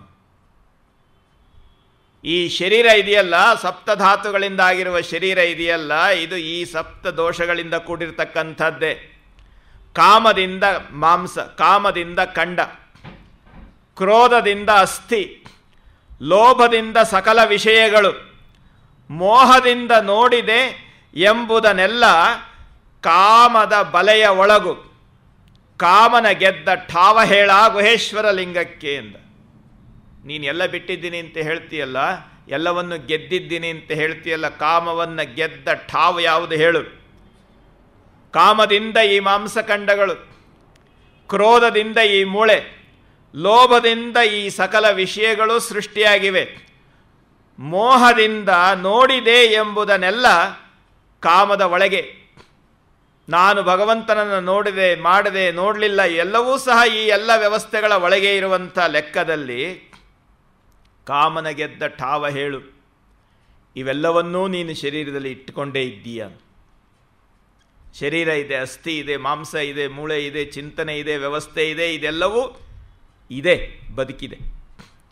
ನೀನು ಇದನ್ನು ಗೆದ್ದ ಠಾವು ಹೇಳು. ಹಾಗಂತಿದ್ದ ಹಾಗೆ ನನಗೆ ಇದಕ್ಕೇನು ಉತ್ತರ ಕೊಡ್ಬೋದು ಅಂತ ಎಲ್ಲ ಕುತೂಹಲದಿಂದ ನೋಡ್ತಾ ಇದ್ದಾರೆ. ಈಕೆ ತಕ್ಷಣ 3 ಉದಾಹರಣೆ ಹೇಳಿಬಿಟ್ಲು. ಕೆಂಡದ ಶವದಂತೆ, ಸೂತ್ರ ತಪ್ಪಿದ ಬೊಂಬೆಯಂತೆ, ಜಲವರತ ತಟಾಕದಂತೆ, ಬೆಂದ ನುಲಿಯಂತೆ, ಮತ್ತೆ ಹಿಂದಣ ಅಂಗವುಂಟೆ, ಚನ್ನಮಲ್ಲಿಕಾರ್ಜುನನ ಅಂಗವೇ ಆಶ್ರಯವಾದವಳಿಗೆ. ನೀನು ಹೇಳಿದೆ ನಿಜ, ಇವೆಲ್ಲ ಇದೆ. ಹೇಗಿದೆ? ಕೆಂಡದ ಶವದಂತೆ, ಕೆಂಡದ ಮೇಲಿಟ್ಟಿರುವ ಹೆಣ ಮತ್ತೆ ಅದು ಎದ್ದು ಬರೋಲ್ಲ, ಆದರೆ ಹೆಣ ಇದೆ, ಆಕಾರ ಕಾಣುತ್ತೆ, ಆದರೆ ಅದೇನಿಲ್ಲ. ಸೂತ್ರ ತಪ್ಪಿದ ಬೊಂಬೆ ಬಿದ್ದೋಗಿದೆ, ಸೂತ್ರದ ಬೊಂಬೆ ಸೂತ್ರ ತಪ್ಪಿ ಬಿದ್ದು ಹೋಗಿದೆ, ಆಡಿಸುವನ ಕೈಯಿಂದ ಕಳಚಿಕೊಂಡು ಬಿಟ್ಟಿದೆ, ಮತ್ತೆ ಅದರಲ್ಲಿ ಯಾವುದೇ ಸಂಚಲನ ಇಲ್ಲ, ಆದರೆ ಬೊಂಬೆನೂ ಇದೆ, ದಾರುವೂ ಇದೆ. ಜಲವರತ ತಟಾಕದಂತೆ, ಒಣಗಿದ ಕೆರೆ ಇದೆ, ಕೆರೆಯ ಅಂಗಳ ಇದೆ, ಏರಿ ಇದೆ, ತೂಬಿದೆ, ಎಲ್ಲ ಇದೆ, ನೀರಿಲ್ಲ, ಆದರೆ ಇದೇನೋದರ ಅಸ್ತಿತ್ವ ಕಾಣುತ್ತೆ, ಆದರೆ ಅದರಲ್ಲೇನೂ ಇಲ್ಲ. ಬೆಂದ ನುಲಿಯಂತೆ, ಸುಟ್ಟ ಹಗ್ಗ, ಹಗ್ಗ ಸುಟ್ಟು ಹೋಗಿದೆ, ಬೂದಿ ಹಾಗೆ ಹಗ್ಗದ ಆಕಾರದಲ್ಲಿದೆ, ಹಗ್ಗವನ್ನು ನೆನಪಿಸ್ತದೆ, ಆದರೆ ಹಗ್ಗ ಕೈಗೆ ಸಿಕ್ಕೋಲ್ಲ. ಹಾಗೆ ಚನ್ನಮಲ್ಲಿಕಾರ್ಜುನನ ಅಂಗವೇ ಆಶ್ರಯವಾದವಳಿಗೆ ಹಿಂದಣ ಅಂಗ ಉಂಟೆ ಅಂತ ಪ್ರಶ್ನೆ ಮಾಡು. ಇವೆಲ್ಲ ಇದೆ ನನ್ನಲ್ಲಿ, ನೀನು ಹೇಳಿದೆ ನಿಜ. ಕಾಮದ ಗೊತ್ತು ಅಂತ ಹೇಳಿದೆ, ಈ ಲೋಭ ಅಸ್ಥಿ ಅಂತ ಹೇಳಿದೆ, ಇವೆಲ್ಲ ಇದೆ ಅಂತ ಹೇಳಿದೆ, ಹೌದು ಅವೆಲ್ಲ ಕಾಣ್ತವೆ, ಆದರೆ ಅವುಗಳ ಸ್ಥಿತಿ ಹೇಗಿದೆ ವಾಸ್ತವತೆ ಅಂತ ಹೇಳಿದ್ರೆ ಈ ರೀತಿ ಇದೆ. ನಾನು ಚನ್ನಮಲ್ಲಿಕಾರ್ಜುನನ ಅಂಗವನ್ನೇ ಆಶ್ರಯ ಮಾಡಿಕೊಂಡಿರುವವಳಿಗೆ ಇರುವ ಸ್ಥಿತಿ ಈ ರೀತಿ, ಇದನ್ನು ಬೇರೆ ಹೇಳಬೇಡ. ನಾನು ಎಂಥವನ ಅಂಗವನ್ನು ಆಶ್ರಯ ಮಾಡಿಕೊಂಡಿದ್ದೇನೆ ಗೊತ್ತಾ ಗುರುಗಳೇ? ಸಾವಿಲ್ಲದ, ಕೇಡಿಲ್ಲದ, ರೂಹಿಲ್ಲದ ಚೆಲುವಂಗೆ ಆನೊಲಿದ್ದೇನೆ. ಭವವಿಲ್ಲದ, ಭಯವಿಲ್ಲದ, ನಿರ್ಭಯ ಚೆಲುವಂಗೆ ಆನೊಲಿದೆ. ಚನ್ನಮಲ್ಲಿಕಾರ್ಜುನನೇ ಗಂಡ ನೆನಗೆ. ಸಾವಿಲ್ಲದ, ಕೇಡಿಲ್ಲದ, ರೂಹಿಲ್ಲದ ಚೆಲುವನ ಅಂಗವನ್ನು ನಾನು ಆಶ್ರಯಿಸಿದ್ದೇನೆ. ಯಾವ ವಸ್ತುವೇ ಇಲ್ಲ, ರೂಪವೇ ಇಲ್ಲ, ಅಮೂರ್ತವಾಗಿರ್ತಕ್ಕಂಥ ಪರಮಾತ್ಮನ ಅಂಗವನ್ನೇ ಆಶ್ರಯ ಮಾಡಿಕೊಂಡವಳಿಗೆ ಈ ಅಂಗದ ತೋರಿಕೆ ಇದೆಯಲ್ಲ, ಇದು ಕೆಂಡದ ಶವದಂತೆ, ಬೆಂದ ನುಲಿಯಂತೆ, ಜಲವರತ ತಟಾಕದಂತೆ ಕಾಣುತ್ತೆ, ಆದರೆ ಕೇಡಿಲ್ಲ, ಅವುಗಳ ಉಪಯೋಗ ಇಲ್ಲ.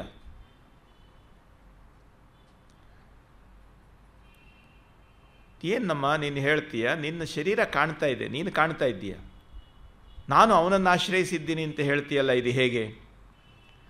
ರೂಪಿಂಗೆ ಕೇಡುಂಟು, ನಿರೂಪಿಂಗೆ ಕೇಡಿಲ್ಲ, ರೂಪು ನಿರೂಪವನ್ನು ಒಳಗೊಂಡ ಪರಿಯಂತೆ ಹೇಳ. ಈ ರೂಪ ಇದೆಯಲ್ಲ ನಿಂದು, ಇದಕ್ಕೆ ಕೇಳಿದೆ. ಆ ನಿರೂಪ ಭಗವಂತ ಅಂತ ಹೇಳ್ತೀಯಲ್ಲ, ಅದಕ್ಕೆ ಕೇಳಿಲ್ಲ. ಇದು ಅದರೊಳಗೆ ಬೆರೆತ ಪರಿ ಏನು ಹೇಳು. ಅಸಂಬಂಧ ಸಂಬಂಧವೆಂತು ದೇಹ ಇಂದ್ರಿಯಗಳೆಂಬ ಜಾತಿ ಸೂತಕವಿರಲು ಗುಹೇಶ್ವರ ಲಿಂಗವ ಮುಟ್ಟಲಾಗದು ಕೇಳವ. ಅದು ಅಮೂರ್ತವಾಗಿರುವಂಥದ್ದು. ಇರೋದನ್ನು ಇರೋದರೊಳಗೆ ಬೆರೆಸಬಹುದೇ ಹೊರತು ಇರೋದನ್ನು ಇಲ್ಲದರೊಳಗೆ ಬೆರೆಸಿ ಇದನ್ನು ಇಲ್ಲವಾಗಿಸುವ ಬಗೆ ಹೇಗೆ? ಈ ಇಂದ್ರಿಯಗಳ ಜಾತಿ ಸೂತಕವಿರುವಾಗ ಗುಹೇಶ್ವರ ಲಿಂಗವ ಮುಟ್ಟಲಾಗದು. ಇದನ್ನು ಹೇಗೆ ಸಾಧನೆ ಮಾಡಿದೆ? ಅದೇನು ಬಹಳ ಸುಲಭ ಅನ್ಲಾಕೆ. ಹಾವಿನ ಹಲ್ಲ ಕಳೆದು ಹಾವನಾಡಿಸಬಲ್ಲಡೆ ಹಾವಿನ ಸಂಗವೇ ಲೇಸು ಕಂಡಯ್ಯ. ಕಾಯದ ಸಂಗವ ವಿವರಿಸಬಲ್ಲಡೆ ಕಾಯದ ಸಂಗವೇ ಲೇಸು ಕಂಡಯ್ಯ. ಈ ಕಾಯದಲ್ಲಿ ವಿಷಯವೆಂಬ ವಿಷದ ಹಲ್ಲನ್ನು ಕಿತ್ತು ಹಾಕಿಬಿಟ್ರೆ, ವಿಷಯಾಕರ್ಷಣೆ ಅಂತ ಅನ್ನುವ ಹಲ್ಲನ್ನು ಕಿತ್ತು ಹಾಕಿಬಿಟ್ರೆ ಈ ಶರೀರದಿಂದ, ಇದನ್ನು ಬಹಳ ಚೆನ್ನಾಗಿ ಆಟ ಆಡಿಸ್ಬೋದು. ಹಾವಿನ ಹಲ್ಲ ಕಳೆದು ಹಾವನಾಡಿಸಬಲ್ಲಡೆ ಹಾವಿನ ಸಂಗವೇ ಲೇಸು, ಕಾಯದ ಸಂಗವ ವಿವರಿಸಬಲ್ಲಡೆ. ಕಾಯದಲ್ಲಿ ವಿಷಯಾಕಾಂಕ್ಷೆ ಅಂತ ಅನ್ನುವಂಥ ವಿಷದ ಹಲ್ಲುಗಳಿವೆ. ರೂಪ ಸ್ಪರ್ಶ ಶಬ್ದ ರಸಗಂಧಗಳನ್ನು ಸಂಪೂರ್ಣವಾಗಿ ಈ ವಿಷಯದ ಆಕರ್ಷಣೆ ನಿನ್ನ ರೀತಿಯಲ್ಲಿ ಕಚ್ಚಿ ಸಾಯಿಸಲಿಕ್ಕೆ ಸಿದ್ಧವಾಗಿ ನಿಂತಿದೆ. ಶಬ್ದಸ್ಪರ್ಶ ರೂಪರಸಗಂಧಗಳೆಂಬ ಹಲ್ಲುಗಳನ್ನು, ವಿಷಯದ ಹಲ್ಲುಗಳನ್ನು ಕಿತ್ತಾಕಿಬಿಟ್ರೆ ಈ ಕಾಯ ಎಷ್ಟು ಸುಲಭವಾಗಿರ್ತದೆ. ಹೇಳ್ತಾಳೆ, ತಾಯಿ ರಕ್ಕಸಿಯಾದಂತೆ ಕಾಯ ವಿಕಾರ. ಚನ್ನಮಲ್ಲಿಕಾರ್ಜುನಯ್ಯ ನೀನೊಲಿದವರ ಕಾಯಗೊಂಡಿದ್ದರೂ ಎನಬೇಡ. ಕಾಯದಲ್ಲಿ ಈ ದೋಷವಿರುವಾಗ, ಈ ಕಾಯದಲ್ಲಿ ಮಾಯೆ ಇರುವಾಗ ಅಷ್ಟೇ ಅದು ದೋಷ, ಅದು ಹೊಂದಲಿಕ್ಕೆ ಸಾಧ್ಯವಿಲ್ಲ ಅಂತ. ಹಾಗಲ್ಲಪ್ಪ. ಕಾಯದಲ್ಲಿರುವ ವಿಷದ ಹಲ್ಲುಗಳನ್ನು ಕಿತ್ತು ಹಾಕಿಬಿಟ್ಟ ಮೇಲೆ, ಈ ಕಾಯ ವಿಕಾರ ಪಕ್ಕಕ್ಕೆ ಹೋದ ಮೇಲೆ, ಇಲ್ಲಿ ಕಾಯ ವಿಕಾರವನ್ನು ಹೇಗೆ ಕಿತ್ತು ಹಾಕೋದು? ಕಾಯ ವಿಕಾರ ಇದೆಯಲ್ಲ, ಇದು ತಾಯಿ ರಕ್ಕಸಿಯಾದಂತೆ ಕಾಯ ವಿಕಾರ. ಆಕೆ ರಾಕ್ಷಸಿ ನಿಜ, ಆದರೆ ಆಕೆ ತಾಯಿಯಾಗಿದ್ದರೆ ತನ್ನ ಮಕ್ಕಳ ಮೇಲೆ ಆ ರಕ್ಕಸದ ಗುಣವನ್ನು ಬೀರೋದಿಲ್ಲ ಅಂತ. ಊರಿಗೆ ಕೆಡಕು ಮಾಡುವಂತಹ ರಾಕ್ಷಸಿಯಾದರೂ ಸಣ್ಣ ಮಗುವನ್ನು ತಾನು ಕಾಪಾಡ್ತಾಳೆ. ಕಾಯ ವಿಕಾರ ತಾಯಿ ರಕ್ಕಸಿಯಾದಂತೆ ಪ್ರಾಂಜಲ ಮನಸ್ಸಿನಿಂದ ಪ್ರಯತ್ನ ಮಾಡುವವರಿಗೆ ಆ ವಿಷದ ಹಲ್ಲನ್ನು ಕಳೆದು ಸಹಕಾರಿಯಾಗ್ತದೆ. ಅದು ವಿಕಾರ ಬಾಧಕ, ಆದರೆ ಅದೇ ವಿಕಾರ ಯೋಗ್ಯರಿಗೆ, ಸುಸಂಸ್ಕೃತರಿಗೆ ಅದು ದಾರಿ ಬಿಟ್ಟು ಕೊಡ್ತದೆ. ತಾಯಿ ರಕ್ಕಸಿಯಾದಂತೆ ಕಾಯ ವಿಕಾರ. ಆದ್ದರಿಂದ ಚನ್ನಮಲ್ಲಿಕಾರ್ಜುನನ ಒಡಗೊಂಡವರ ಕಾಯಗೊಂಡಿದ್ದರು ಅಂತ ಹೇಳಬೇಡ ಪ್ರಭುವೆ. ಈತ ಅಷ್ಟು ಸುಲಭನಾಗಿ ಬಡಪಟ್ಟಿಗೆ ಬಿಡೋವಂಥ ವ್ಯಕ್ತಿ ಅಲ್ಲ. ಏನು ಹೇಳಿದ್ರೂ ಅದಕ್ಕೆ ಒಂದು ವಿಶೇಷವಾದ ಹೇಳ್ತೀಯಲ್ಲ. ಏನಮ್ಮ ನೀನು ಕಾಯವನ್ನು ಇಟ್ಟುಕೊಂಡಿರಬೇಡ ಅಂತ, ಅದನ್ನು ಕಾಯಗೊಂಡಿದ್ದರು ಅಂತ ಹೇಳಬೇಡ ಅಂತ ಹೇಳ್ತೀಯಲ್ಲ. ಏನು ಕಾಯ ಅಷ್ಟು ಸುಲಭವ? ತನುಗುಣವ ವಿವರಿಸಿದೆನೆಂದರೆ ಮನಶುದ್ಧವಾಗಬೇಕು. ಮನದ ಗುಣವ ವಿವರಿಸಿದೆ ಎಂದರೆ ಇಂದ್ರಿಯ ಶುದ್ಧವಾಗಬೇಕು. ತನು ಮನ ಇಂದ್ರಿಯಗಳು ಶುದ್ಧ ಸುಯಿದಾನಿಯಾಗಿ ಲಿಂಗ ಮುಖಕ್ಕೆ ನೈವೇದ್ಯವಾದಲ್ಲದೆ ಗುಹೇಶ್ವರನ ಬೆಸಗೊಳ್ಳಲಾಗದು ತಾಯಿ. ಇದರ ಬಗ್ಗೆ ವಿವರವಾಗಿ ಹೇಳು, ನಿನ್ನ ಸಾಧನೆ ಏನು? ಆಕೆ ಹೇಳ್ತಾಳೆ, ತನುಗುಣವ ವಿವರಿಸಿದೆನೆಂದರೆ ತನು ಶುದ್ಧವಾಗಬೇಕು, ಮನಶುದ್ಧವಾಗಬೇಕು, ಇಂದ್ರಿಯಗಳು ಶುದ್ಧವಾಗಬೇಕು. ಹೌದಲ್ಲ? ತಕ್ಷಣ ಆ ತಾಯಿ ಉತ್ತರ ಕೊಟ್ಟಳು. ತನು ಶುದ್ಧವಾಯಿತು ಶಿವಭಕ್ತರು ಒಕ್ಕುದಕೊಂಡು.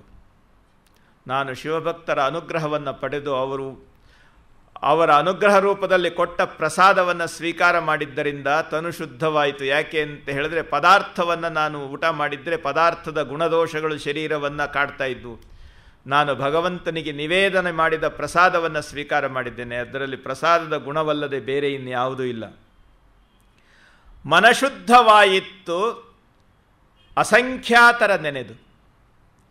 ಮನಸ್ಸು ಶುದ್ಧವಾಗಬೇಕು ಅಂತ ನೀನು ಹೇಳಿದೆ. ನಿಮ್ಮೆಲ್ಲರನ್ನ ನೆನೆದು ನೆನೆದು ನೆನೆದು ನನ್ನ ಮನಸ್ಸಿನಲ್ಲಿರುವಂಥ ಕೊಳೆಯೆಲ್ಲ ಕಳೆದು ಹೋಗಿದೆ, ಅದು ಶುದ್ಧವಾಗಿದೆ.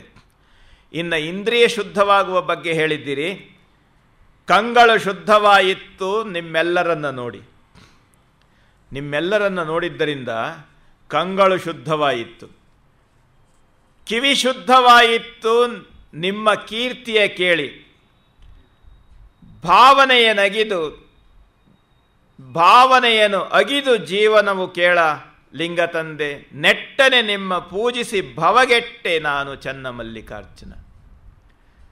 ಈ ತನು ಮನ ಇಂದ್ರಿಯಗಳೆಲ್ಲವೂ ಶುದ್ಧವಾಗಬೇಕು ಅಂತ ಹೇಳ್ತೀಯಲ್ಲ, ಅದು ಶುದ್ಧ ಮಾಡುವಂಥ ಅವಶ್ಯಕತೆಯೇ ಬರಲಿಲ್ಲ. ಯಾಕೆ ಅಂತ ಹೇಳಿದ್ರೆ ತನು ಶುದ್ಧವಾಯಿತು ನಿಮ್ಮ ಪ್ರಸಾದವನ್ನು ಊಟ ಮಾಡಿ, ಮನಶುದ್ಧವಾಯಿತು ನಿಮ್ಮನ್ನು ನೆನೆದು, ಕಿವಿ ಶುದ್ಧವಾಯಿತು ನಿಮ್ಮ ಮಾತುಗಳನ್ನು ಕೇಳಿ, ಕಂಗಳು ಶುದ್ಧವಾಯಿತು ನಿಮ್ಮನ್ನು ನೋಡಿ.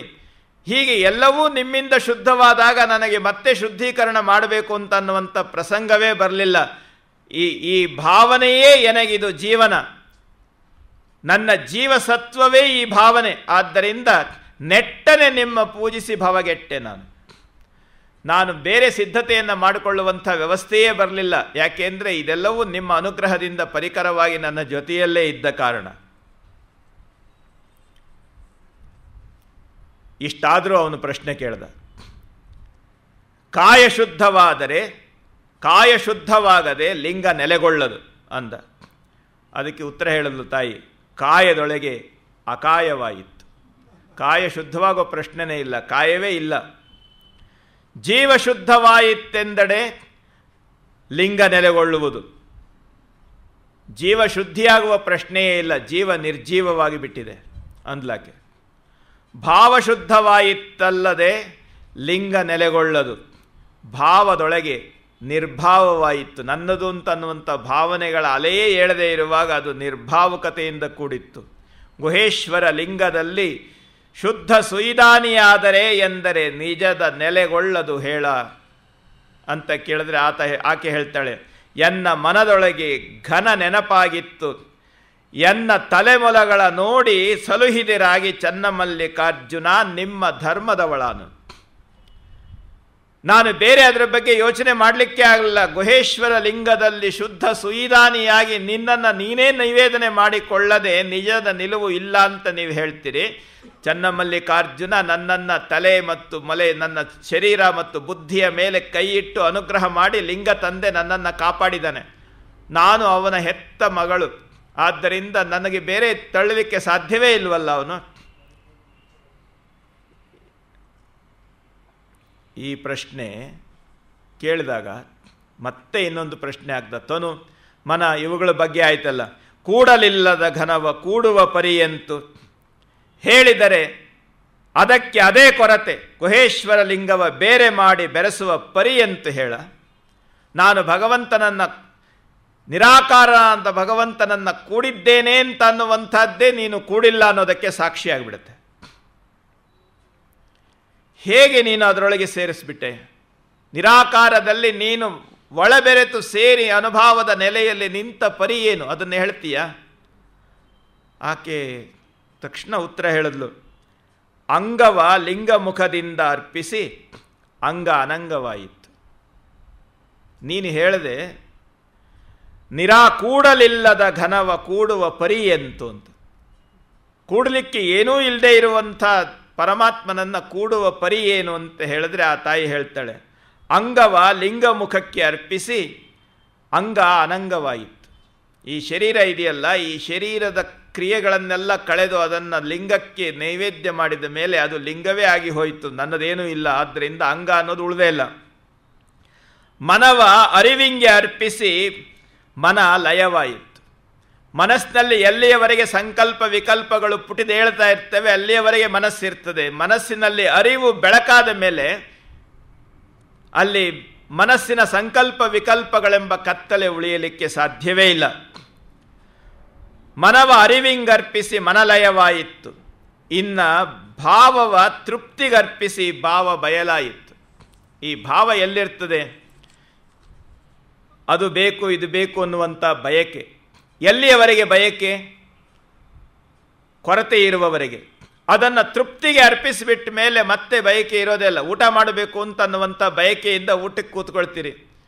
ಹೊಟ್ಟೆ ತುಂಬಿದ ಮೇಲೆ ಆ ಬಯಕೆ ಇರೋದೇ ಇಲ್ಲ. ತೃಪ್ತಿ ಬಂತು ಅಂತ ಹೇಳಿದ್ರೆ ಅಲ್ಲಿನ ಮುಂದಕ್ಕೆ ಸಂಕಲ್ಪಗಳು ಬಯಕೆಗಳಿರೋದಿಲ್ಲ. ಮನವನ್ನು ಭಾವವನ್ನು ತೃಪ್ತಿಗೆ ಅರ್ಪಿಸಿ ಭಾವ ಬಯಲಾಯಿತು. ಅಂಗ ಮನ ಭಾವ ಇವು ಮೂರು ಶರೀರದ ಲಕ್ಷಣಗಳು. ಇವು ಮೂರೂ ಲಯವಾದ ಕಾರಣ, ಅಳಿದ ಕಾರಣ ಕಾಯ ಅಕಾಯವಾಯಿತು.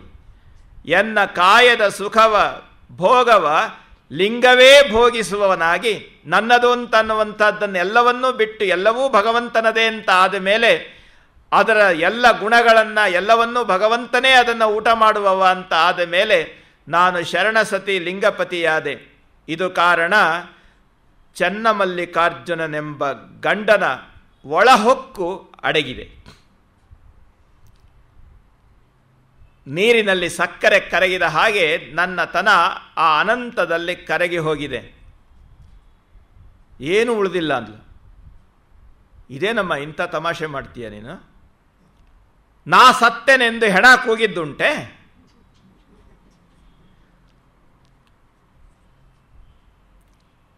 ಬೈಚಿಟ್ಟ ಬಯಕೆ ಕರೆದುದುಂಟೆ?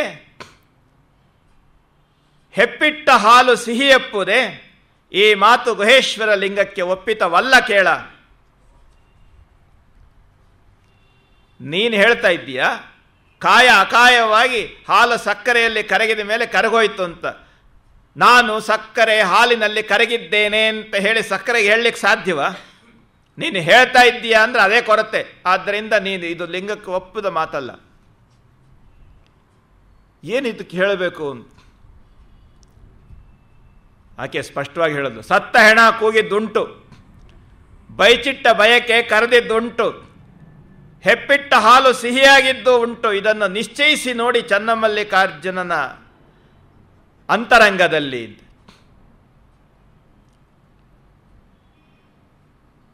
ಪ್ರಭು ಹೇಳಿದೆ, ಇದು ಆಶ್ಚರ್ಯ, ಇದು ನನಗೆ ಆಶ್ಚರ್ಯ ಹೇಳವ.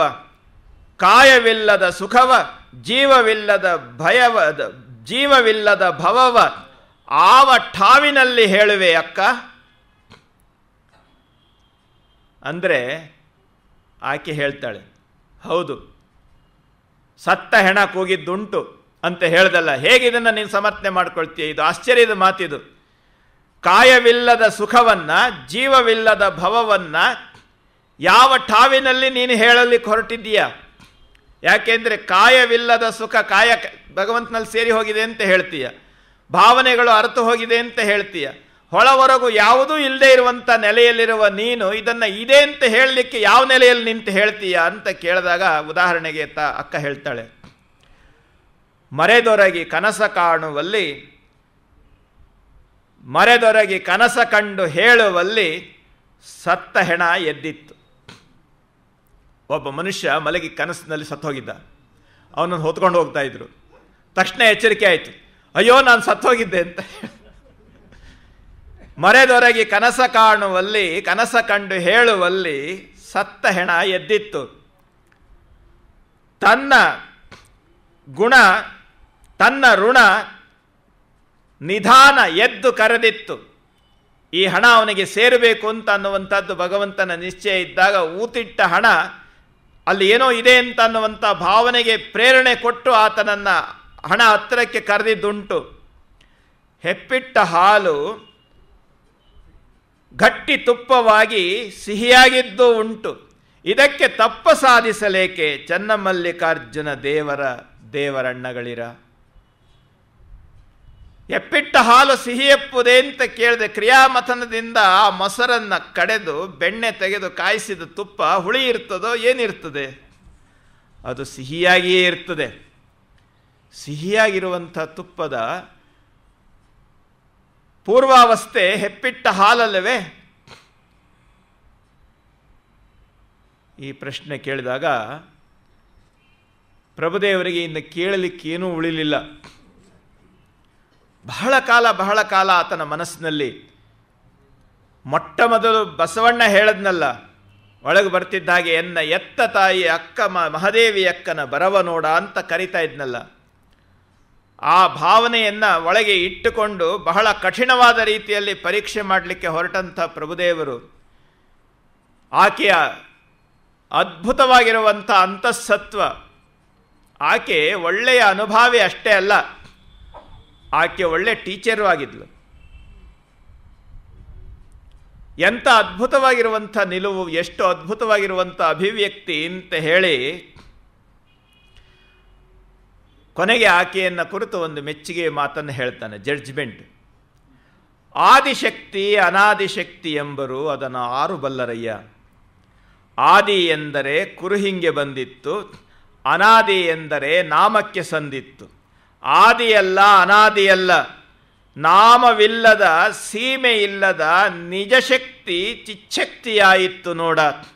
ಅಂತರಂಗದ ಪ್ರಭೆ ಬಹಿರಂಗವನ್ನೆಲ್ಲ ತಾನೆಯಾಗಿ ವ್ಯಾಪಿಸಿ ಗುಹೇಶ್ವರ ಲಿಂಗದಲ್ಲಿ ಸಂದಿಲ್ಲದಿಪ್ಪ ಮಹಾದೇವಿಯಕ್ಕಗಳ ಶ್ರೀಪಾದಕ್ಕೆ ನಮೋ ನಮೋ ಎಂದು ಬದುಕಿದೆನು ಕಣ.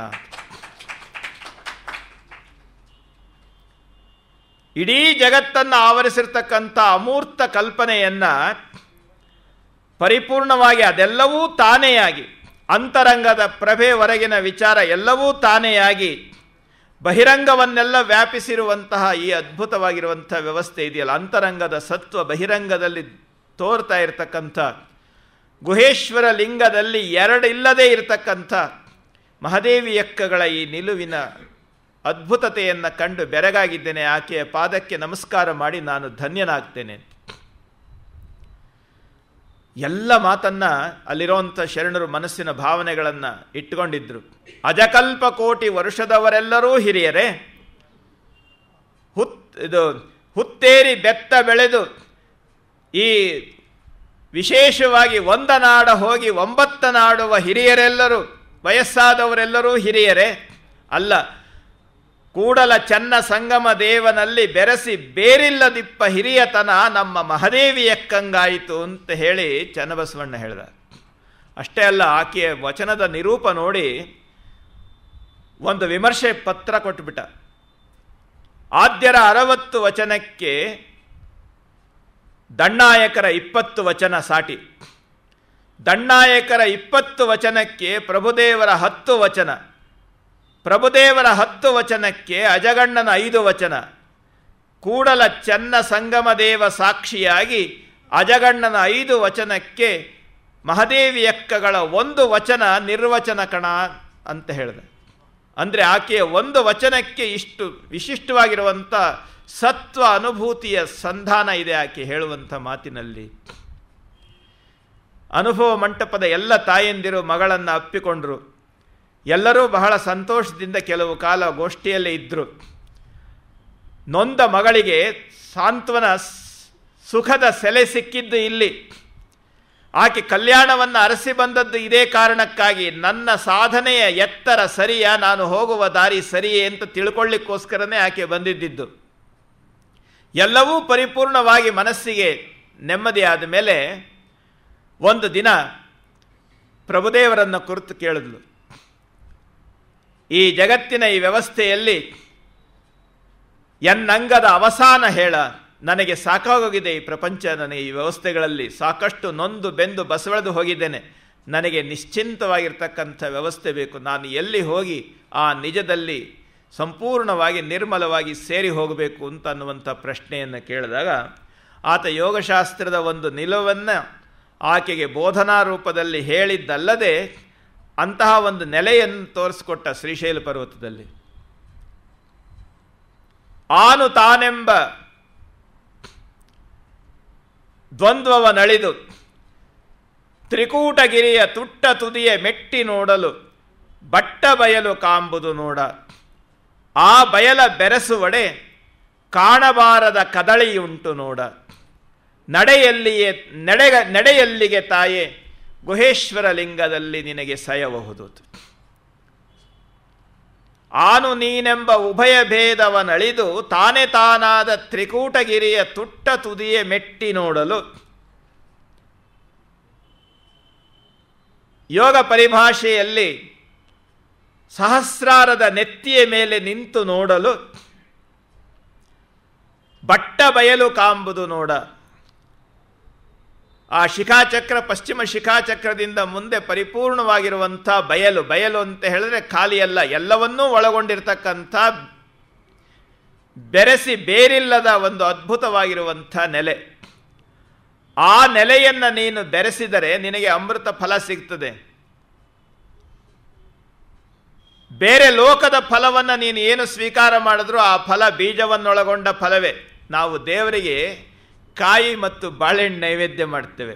ಬೇರೆ ಹಣ್ಣುಗಳನ್ನು ಹೇಳಿಲ್ಲ ನಮ್ಮ ಜನ. ಯಾಕೆ ಅಂತ ಹೇಳಿದ್ರೆ ಕಾಯಿ ನಮ್ಮ ಅಹಂಕಾರದ ಪ್ರತೀಕ, ಅದನ್ನು ಒಡಿಬೇಕು. ಬಾಳೆಹಣ್ಣಿದೆಯಲ್ಲ, ಇದು ನಾವು ಹೊಂದಬೇಕಾದಂಥ ಆತ್ಯಂತಿಕ ನಿಲುವಿನ ಪ್ರತೀಕ. ಬಾಳೆಹಣ್ಣಿನಲ್ಲಿ ಬೀಜ ಇಲ್ಲ, ಬೀಜವನ್ನು ಒಳಗಿಟ್ಟುಕೊಂಡು ಹಣ್ಣಾಗಿಲ್ಲ, ಬೀಜವನ್ನು ಉಳಿದು ಹಣ್ಣಾಗಿದೆ ಅದು. ಹಾಗೆ ನಮ್ಮ ಸಾಧನೆ ಸಂಕಲ್ಪದ ಬೀಜಗಳನ್ನು ಒಳಗಿಟ್ಟು ಹಣ್ಣಾಗೋದಲ್ಲ, ಅದು ಪರಿಪೂರ್ಣವಾಗಿ ಬೀಜರಹಿತ ಸಂಕಲ್ಪವಾಗಿ ಭಗವಂತನಲ್ಲಿ ಸೇರಿ ಹೋಗಬೇಕು. ಮತ್ತೆ ಭವದ ಬೀಜವನ್ನು ಒಳಗೆ ಇಟ್ಟುಕೊಂಡಿರಬಾರ್ದು. ಬೇರೆ ಹಣ್ಣುಗಳಾಗಲ್ಲ, ಒಳಗೆ ಬೀಜ ಇಟ್ಟುಕೊಂಡಿರುವ ಹಣ್ಣುಗಳು. ಈ ಕಾರಣದಿಂದಲೇ ನಾವು ಕಾಯಿ ಬಾಳೆಹಣ್ಣನ್ನು ದೇವರ ನೈವೇದ್ಯಕ್ಕೆ ಉಪಯೋಗಿಸ್ತೇವೆ. ನಮ್ಮ ಅಹಂಕಾರವನ್ನು ಅರ್ಪಿಸಿ ಮುಂದೆ ಭವಕ್ಕೆ ಆಗದ ಭಗವಂತನ ಅನುಗ್ರಹವೆಂಬ ಪೂರ್ಣಾನುಗ್ರಹವೆಂಬ ಫಲವನ್ನು ನಾವು ತರ್ತೇವೆ. ಅದು ನಮ್ಮದಾಗಬೇಕು. ಹಣ್ಣಾದ ಮೇಲೆ ಬಾಳೆ ಗಿಡ ಮತ್ತೆ ಇನ್ನೊಂದು ಸಾರಿ ಕಾಯಿ ಬಿಡೋಲ್ಲ. ಬಾಳೆಗೆ ಫಲವಾಯಿತು ಅಂದರೆ ಅದೇ ಕಡೆ. ಹೀಗೆ ಜೀವನದಲ್ಲಿ ಜ್ಞಾನಿಯಾದ ಮೇಲೆ ಮತ್ತೆ ಹುಟ್ಟಿ ಬರುವಂತಹ ವ್ಯವಸ್ಥೆ ಬೇಕಾಗಿಲ್ಲ. ಹೀಗೆ ಮನುಷ್ಯನ ಆತ್ಯಂತಿಕ ನೆಲೆಯ ಜೊತೆಗೆ ಸಂಸ್ಕಾರ ಸಂಬಂಧವುಳ್ಳಂತಹ ಕದಳಿಯನ್ನು ಹೇಳ್ತಾನೆ. ಇಲ್ಲಿ ಕಾಣಬಾರದ ಕದಳಿಯುಂಟು ನಡೆಯಲ್ಲಿಗೆ ತಾಯೇ, ಗುಹೇಶ್ವರ ಲಿಂಗದಲ್ಲಿ ನಿನಗೆ ಸಾಯಬಹುದು, ನಿನಗೆ ಪರಿಪೂರ್ಣವಾಗಿರುವಂಥ ಅಸ್ತಿತ್ವ ಸಿಗ್ತದೆ ನಿನಗಲ್ಲಿ ಹೋಗುವುದು. ಆ ನೆಲೆಗೆ ಹೊರಟಳು ತಾಯಿ. ಆದರೆ ಮನೆಗೆ ಬಂದ ಮಗಳನ್ನು ಕಳಿಸ್ಲಿಕ್ಕೆ ಯಾರಿಗೂ ಇಷ್ಟ ಇಲ್ಲ. ಇಂಥ ಅದ್ಭುತವಾಗಿರುವಂಥ ಎಲ್ಲ ಶರಣರ ಗುಂಪಿನಲ್ಲಿ ಅತ್ಯಂತ ಸಣ್ಣ ವಯಸ್ಸಿನ, ಆದರೆ ಜ್ಞಾನದಲ್ಲಿ ಎಲ್ಲರಿಗೆ ಹಿರಿದಾಗಿರ್ತಕ್ಕಂಥ ಒಂದು ಅದ್ಭುತ ವ್ಯಕ್ತಿತ್ವ ಇದು. ಯಾರೂ ಕಳ್ಕೊಳ್ಳಿಕ್ಕೆ ಸಿದ್ಧರಿಲ್ಲ. ಆದರೆ ಆಕೆಗೆ ಈ ಜನರ ಮಧ್ಯದಲ್ಲಿ ನಿಲ್ಲುವ ಮನಸ್ಸೇ ಇಲ್ಲ. ಆಕೆ ಹೊರಟು ಬಿಟ್ಲು. ನೇರವಾಗಿ ಊರಿಂದ ಆಚೆ ಹೋಗ್ತಾ ಇದ್ದಾಳೆ. ಬಸವಣ್ಣ, ಪ್ರಭುದೇವರು ಮುಂತಾದವರೆಲ್ಲ ಕಳಿಸಿಕೊಡ್ಲಿಕ್ಕಾಗಿ ಊರ ಬಾಗಿಲಿನವರೆಗೆ ಇಡೀ ಶರಣರೆಲ್ಲರೂ ಅನುಭವ ಮಂಟಪವೇ ನೆರೆದು ಆಕೆಯನ್ನು ಕಳಿಸ್ಕೊಡ್ಲಿಕ್ಕೆ ಹೋಗ್ತಾ ಇದೆ. ಹೋಗುವಂಥ ಲೆಕ್ಕದಲ್ಲಿ ಆಕೆ ತನ್ನ ಜೀವನದ ದಿಗ್ದರ್ಶನ ಮಾಡಿಕೊಳ್ತಾಳೆ. ನಮ್ಮ ಜನಪದದ ವೈಶಿಷ್ಟ್ಯ ಇದೆ. ಜನಪದದಲ್ಲಿ ಒಂದು ತ್ರಿಪದಿ ಬರ್ತದೆ. ಮನೆಗೆ ಬಂದಂಥ ಮಗಳು, ಗಂಡನ ಮನೆಯಿಂದ ಮನೆಗೆ ಬಂದಂಥ ಮಗಳು ಪುತ್ರವತಿಯಾಗಿ ಮತ್ತೆ ಗಂಡನ ಮನೆಗೆ ಹೋಗುವಂಥ ಒಂದು ಪ್ರಸಂಗ 4 ಸಾಲಿನಲ್ಲಿ ಹೇಳ್ತಾನೆ ಕವಿ. ತೊಟ್ಟೀಲ ಹೊತ್ತುಕೊಂಡು ತವರು ಬಣ್ಣ ಉಟ್ಟುಕೊಂಡು ಅಪ್ಪ ಕೊಟ್ಟೆಮ್ಮೆ ಹಿಡುಕೊಂಡು ಮಗಳು ತಿಟ್ಟಹತ್ತಿ ತಿರುಗಿ ನೋಡ್ಯಾಳಂತ. ಮನೆ ಮುಂದೆ ಹೋಗುವಂಥ ದಿಬ್ಬ, ಆಚೆ ಇಳಿದ್ರೆ ಮನೆ ಕಾಣೋಲ್ಲ. ನಡ್ಕೊಂಡು ಹೋಗಬೇಕಾದ್ರೆ ಆ ತಾಯಿ ಅಲ್ಲಿ ಹೋಗಿ ಮತ್ತೆ ತವರಿನ ಕಡೆ ತಿರುಗಿ ನೋಡ್ತಾಳಂತೆ. ಅದು ಮನಸ್ಸಿನ ಅತ್ಯಂತ ನವಿರಾದಂಥ ಒಂದು ಸಂಬಂಧ, ತಾಯಿಯ ಮನೆಯ ಸಂಬಂಧ. ಅಕ್ಕನ ಮನಸ್ಸಿನಲ್ಲಿ ಆ ಭಾವ ಬಂದಿದೆ. ಎಲ್ಲ ಶರಣರು ಕಳಿಸ್ಕೊಡ್ತಾ ಇದ್ದಾರೆ. ಹೋಗುವಂಥ ನೆಲದಲ್ಲಿ ನಿಂತು ಆಕೆಯ ಕವಿ ಹೃದಯ, ಭಾವುಕ ಹೃದಯ ಭಾವಿಸ್ತಾ ಇದೆ. ಹುಟ್ಟಿದೆನು ಶ್ರೀ ಗುರುವಿನ ಹಸ್ತದಲ್ಲಿ, ಬೆಳೆದನು ಅಸಂಖ್ಯಾತರ ಕರ್ಣದೊಳಗೆ. ಭಾವವೆಂಬ ಹಾಲು, ಸುಜ್ಞಾನವೆಂಬ ತುಪ್ಪ, ಪರಮಾರ್ಥವೆಂಬ ಸಕ್ಕರೆಯ ನಿಕ್ಕಿ ಸಲಹಿದರು ಎಮ್ಮವರು. ಎಂಥ ಅದ್ಭುತವಾದ ಆಹಾರ, ಎಂಥ ನ್ಯೂಟ್ರಿಷಿಯಸ್ ಫುಡ್ ಕೊಟ್ಟು ಬೆಳೆಸಿದ್ದಾರೆ ನೋಡಿ ಇವರೆಲ್ಲ. ಭಾವವೆಂಬ ಹಾಲು, ಸುಜ್ಞಾನವೆಂಬ ತುಪ್ಪ, ಪರಮಾರ್ಥವೆಂಬ ಸಕ್ಕರೆಯ ನಿಕ್ಕಿ ಸಲಹಿದರೆಮ್ಮವರು. ಕೊಟ್ಟರು ಸಾದೃಶ್ಯವೆಪ್ಪ ವರನ ನೋಡಿ. ನನಗೆ ಯೋಗ್ಯವಾಗಿರ್ತಕ್ಕಂಥ ಗಂಡನಿಗೆ ನೋಡಿ ಮದುವೆ ಮಾಡಿಕೊಟ್ರು. ಕೊಟ್ಟರು ಸಾದೃಶ್ಯವಪ್ಪ ವರನ ನೋಡಿ. ಕೊಟ್ಟ ಮನೆಗೆ ಕಳುಹಲೆಂದು ಬಂಧುಗಳು ತಾಯಿ ತಂದೆಯರೆಲ್ಲರೂ ಬಂದು ನೆರೆದು ನಿಂತಿದ್ದೀರಿ. ನಿಮಗೆ ಒಂದು ಮಾತು ಕೊಡ್ತೇನೆ. ಕೊಟ್ಟ ಮನೆಗೆ ಕಳುಹಲೆಂದು ನೀವೆಲ್ಲ ನೆರೆದಿದ್ದೀರಿ. ಅಪ್ಪ ಬಸವಣ್ಣ ಒಪ್ಪುವಂತೆ ಒಗೆತನವ ಮಾಡುವೆ. ನಿಮ್ಮ ಮಂಡೆಗೆ ಹೂವ ತಹೆನಲ್ಲದೆ ಉಲ್ಲತಾರೆನು ಅವಧರಿಸಿ ಶರಣು ಶರಣಾರ್ಥಿ ಅಂತ ಹೇಳಿ ಕೈ ಮುಗಿದು ಅಲ್ಲಿಂದ ಹೊರಟಳು. ಇಷ್ಟೆಲ್ಲ ಒತ್ತಡಗಳ ಮಧ್ಯೆ ಆಕೆ ಭಾವನೆ ಹೇಳ್ತೇನೆ, ಅಯ್ಯ ನಿಮ್ಮ ಶರಣರನ್ನು ಅಗಲುವ ಧಾವತಿಗಿಂತ ಮರಣವೇ ಲೇಸು ಕಂಡಯ್ಯ. ನಿಮ್ಮನ್ನು ಹೇಗೆ ಬಿಟ್ಟೋಗಲಿ, ನಾನು ನಿಮ್ಮನ್ನು ಅಗಲೋದಕ್ಕಿಂತಲೂ ನನಗೆ ಸಾವು ಬಂದರೆ ಬಹಳ ಸಂತೋಷ. ಆದರೆ ನನ್ನ ಕರ್ತವ್ಯ ಇದೆ. ತವರು ಮನೆಯ ಬಂಧನ ಭಾವುಕತೆ ಎಷ್ಟೇ ಇದ್ದರೂ ನಾನು ಕೊಟ್ಟ ಮನೆಗೆ ಹೋಗಿ ಅಲ್ಲಿ ನಮ್ಮ ತಂದೆ ಮೆಚ್ಚುವ ಹಾಗೆ ಒಗೆತನ ಮಾಡಬೇಕು. ನನ್ನ ಸಂಸಾರವನ್ನು ನನ್ನ ತಂದೆ ಮೆಚ್ಚುವ ಹಾಗೆ ಮಾಡಬೇಕು. ಎಂಥ ವಿಶೇಷವಾದ ಮಾತು. ಎಲ್ಲ ಒಂದು ಈ ಭಾವನೆಯ ಒಂದು ಕೌಟುಂಬಿಕ ಭಾವನೆಯ ಅತ್ಯಂತ ಎತ್ತರವಾದಂಥ ನಿಲುವನ್ನು ಅಕ್ಕ ಈ ವಚನದಲ್ಲಿ ಕಟ್ಟಿಕೊಡ್ತಾಳೆ. ಕೊಟ್ಟ ಮನೆಗೆ ಕಳುಹರೆಂದು ನೀವೆಲ್ಲ ಬಂದಿದ್ದೀರಿ. ನಿಮ್ಮನ್ನು ಹಗಲುವ ದಾವತಿಗಿಂತ ಮರಣವೇ ಲೇಸು. ಆದರೆ ನಾನು ಹೋಗಿ ನನ್ನ ಕರ್ತವ್ಯ ಇದೆ. ಭಾವುಕಳಾಗಿ ನನ್ನ ಕರ್ತವ್ಯವನ್ನು ನಾನು ಮರೀಬಾರದು. ಕೊಟ್ಟ ಮನೆಗೆ ಕಳುಹಿ ನೀವು ಬಂದಿದ್ದೀರಲ್ಲ, ನಿಮಗೆ ಒಂದು ಮಾತು ಕೊಡ್ತೇನೆ. ಅಪ್ಪ ಬಸವಣ್ಣ ಮೆಚ್ಚುವಂತೆ ಒಗೆತನವ ಮಾಡುವೆ. ಅಷ್ಟೇ ಅಲ್ಲ, ನಿಮ್ಮ ಮಂಡೆಗೆ ಹೂವ ತಹೆನಲ್ಲದೆ ಉಲ್ಲತಾರೆನು ಅವಧರಿಸಿ ಶರಣು ಶರಣಾರ್ಥಿ ಹೇಳಿ ಶರಣರನ್ನು ಬೀಳ್ಕೊಟ್ಟು ಆಕೆ ಹೋದ್ಲು. ಕಲ್ಯಾಣಕ್ಕೆ ಬರುವಾಗ ನೀವು ಕಾಣಿರೆ ಅಂತ ಹುಡುಕಿಕೊಂಡು ಬಂದಳು. ಕಲ್ಯಾಣದಿಂದ ಹೋಗುವಾಗ ಆಕೆ ವಚನ ಹೇಳ್ತಾಳೆ, ವನವೆಲ್ಲ ನೀವೇ, ವನದೊಳಗಣ ದೇವ ತರುವೆಲ್ಲ ನೀವೇ, ಆ ತರುವಿನೊಳಗಾಡುವ ಖಗ ಮೃಗಾದಿಗಳೆಲ್ಲ ನೀವೇ. ಚನ್ನಮಲ್ಲಿಕಾರ್ಜುನ ಸರ್ವಭರಿತನಾಗಿ ನೀನೆನೆಗೆ ಮೊಗದೋರ.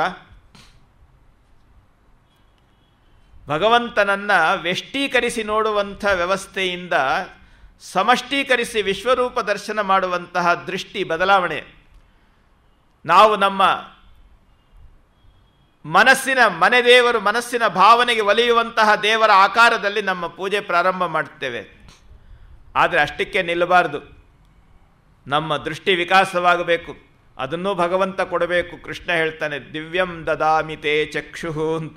ಅಯ್ಯ, ನನ್ನನ್ನು ಹೀಗೆ ನೋಡಬೇಡ, ಹಾಗೆ ನೋಡುವಂಥ ಹೊಸ ಕಣ್ಣು ದೃಷ್ಟಿಕೋನ ಕೊಡ್ತೇನೆ, ನೀನು ಹಾಗೆ ನೋಡು ಅಂದಾಗ ಅವನು ಭಗವಂತನ ಅದ್ಭುತವಾದಂಥ ರೂಪವನ್ನು ನೋಡಿದ.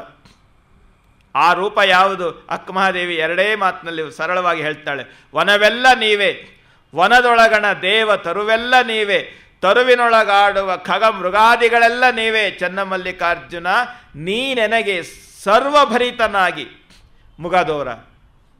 ಇಡೀ ಜಗತ್ತಿನ ರೂಪದಲ್ಲಿ, ವಿಶ್ವರೂಪದಲ್ಲಿ ನೀನು ನನಗೆ ಮುಖ ತೋರಿಸ್ತಾ ಇದ್ದೀಯಾ, ನಾನು ನಿನ್ನ ಹೃದಯವ ಬಗೆದು ಒಳಗೆ ಸೇರ್ತಾ ಇದ್ದೇನೆ ಅಂತ ಅನ್ನುವಂಥ ರೀತಿಯಲ್ಲಿ ಶ್ರೀಶೈಲಕ್ಕೆ ಹೋದಲು. ಶ್ರೀಶೈಲಕ್ಕೆ ಹೋಗಿ ಆ ಶ್ರೀಶೈಲದ ಒಂದು ಅದ್ಭುತವಾಗಿರುವಂಥ ಕಲ್ಪನೆಯನ್ನು ತನ್ನ ಹೃದಯದಲ್ಲಿ ಇಂಬಿಟ್ಟುಕೊಂಡು ಕದಳಿಯ ವನದಲ್ಲಿ ಗುಹೆಯಲ್ಲಿ ಹೋಗಿ ಆತ್ಮಾನುಸಂಧಾನದಲ್ಲಿ ಮಗ್ನಳಾದಲು. ಈ ಎಲ್ಲ ಭಾವನೆಗಳ ಒತ್ತಡದ ಒಂದು ವಿಸರ್ಜನೆಯ ವಚನ ನೋಡಿ. ಲಿಂಗವೆನ್ನೆ ಲಿಂಗೈಕ್ಯವೆನ್ನೆ, ಸಂಘವೆನ್ನೆ ಸಮರಸವೆನ್ನೆ, ಆಯಿತೆನ್ನೆ ಆಗದೆನ್ನೆ, ಚನ್ನಮಲ್ಲಿಕಾರ್ಜುನನ ಒಡ ಬೆರೆಸಿದ ಬಳಿಕ ಏನು ಎನ್ನೆ.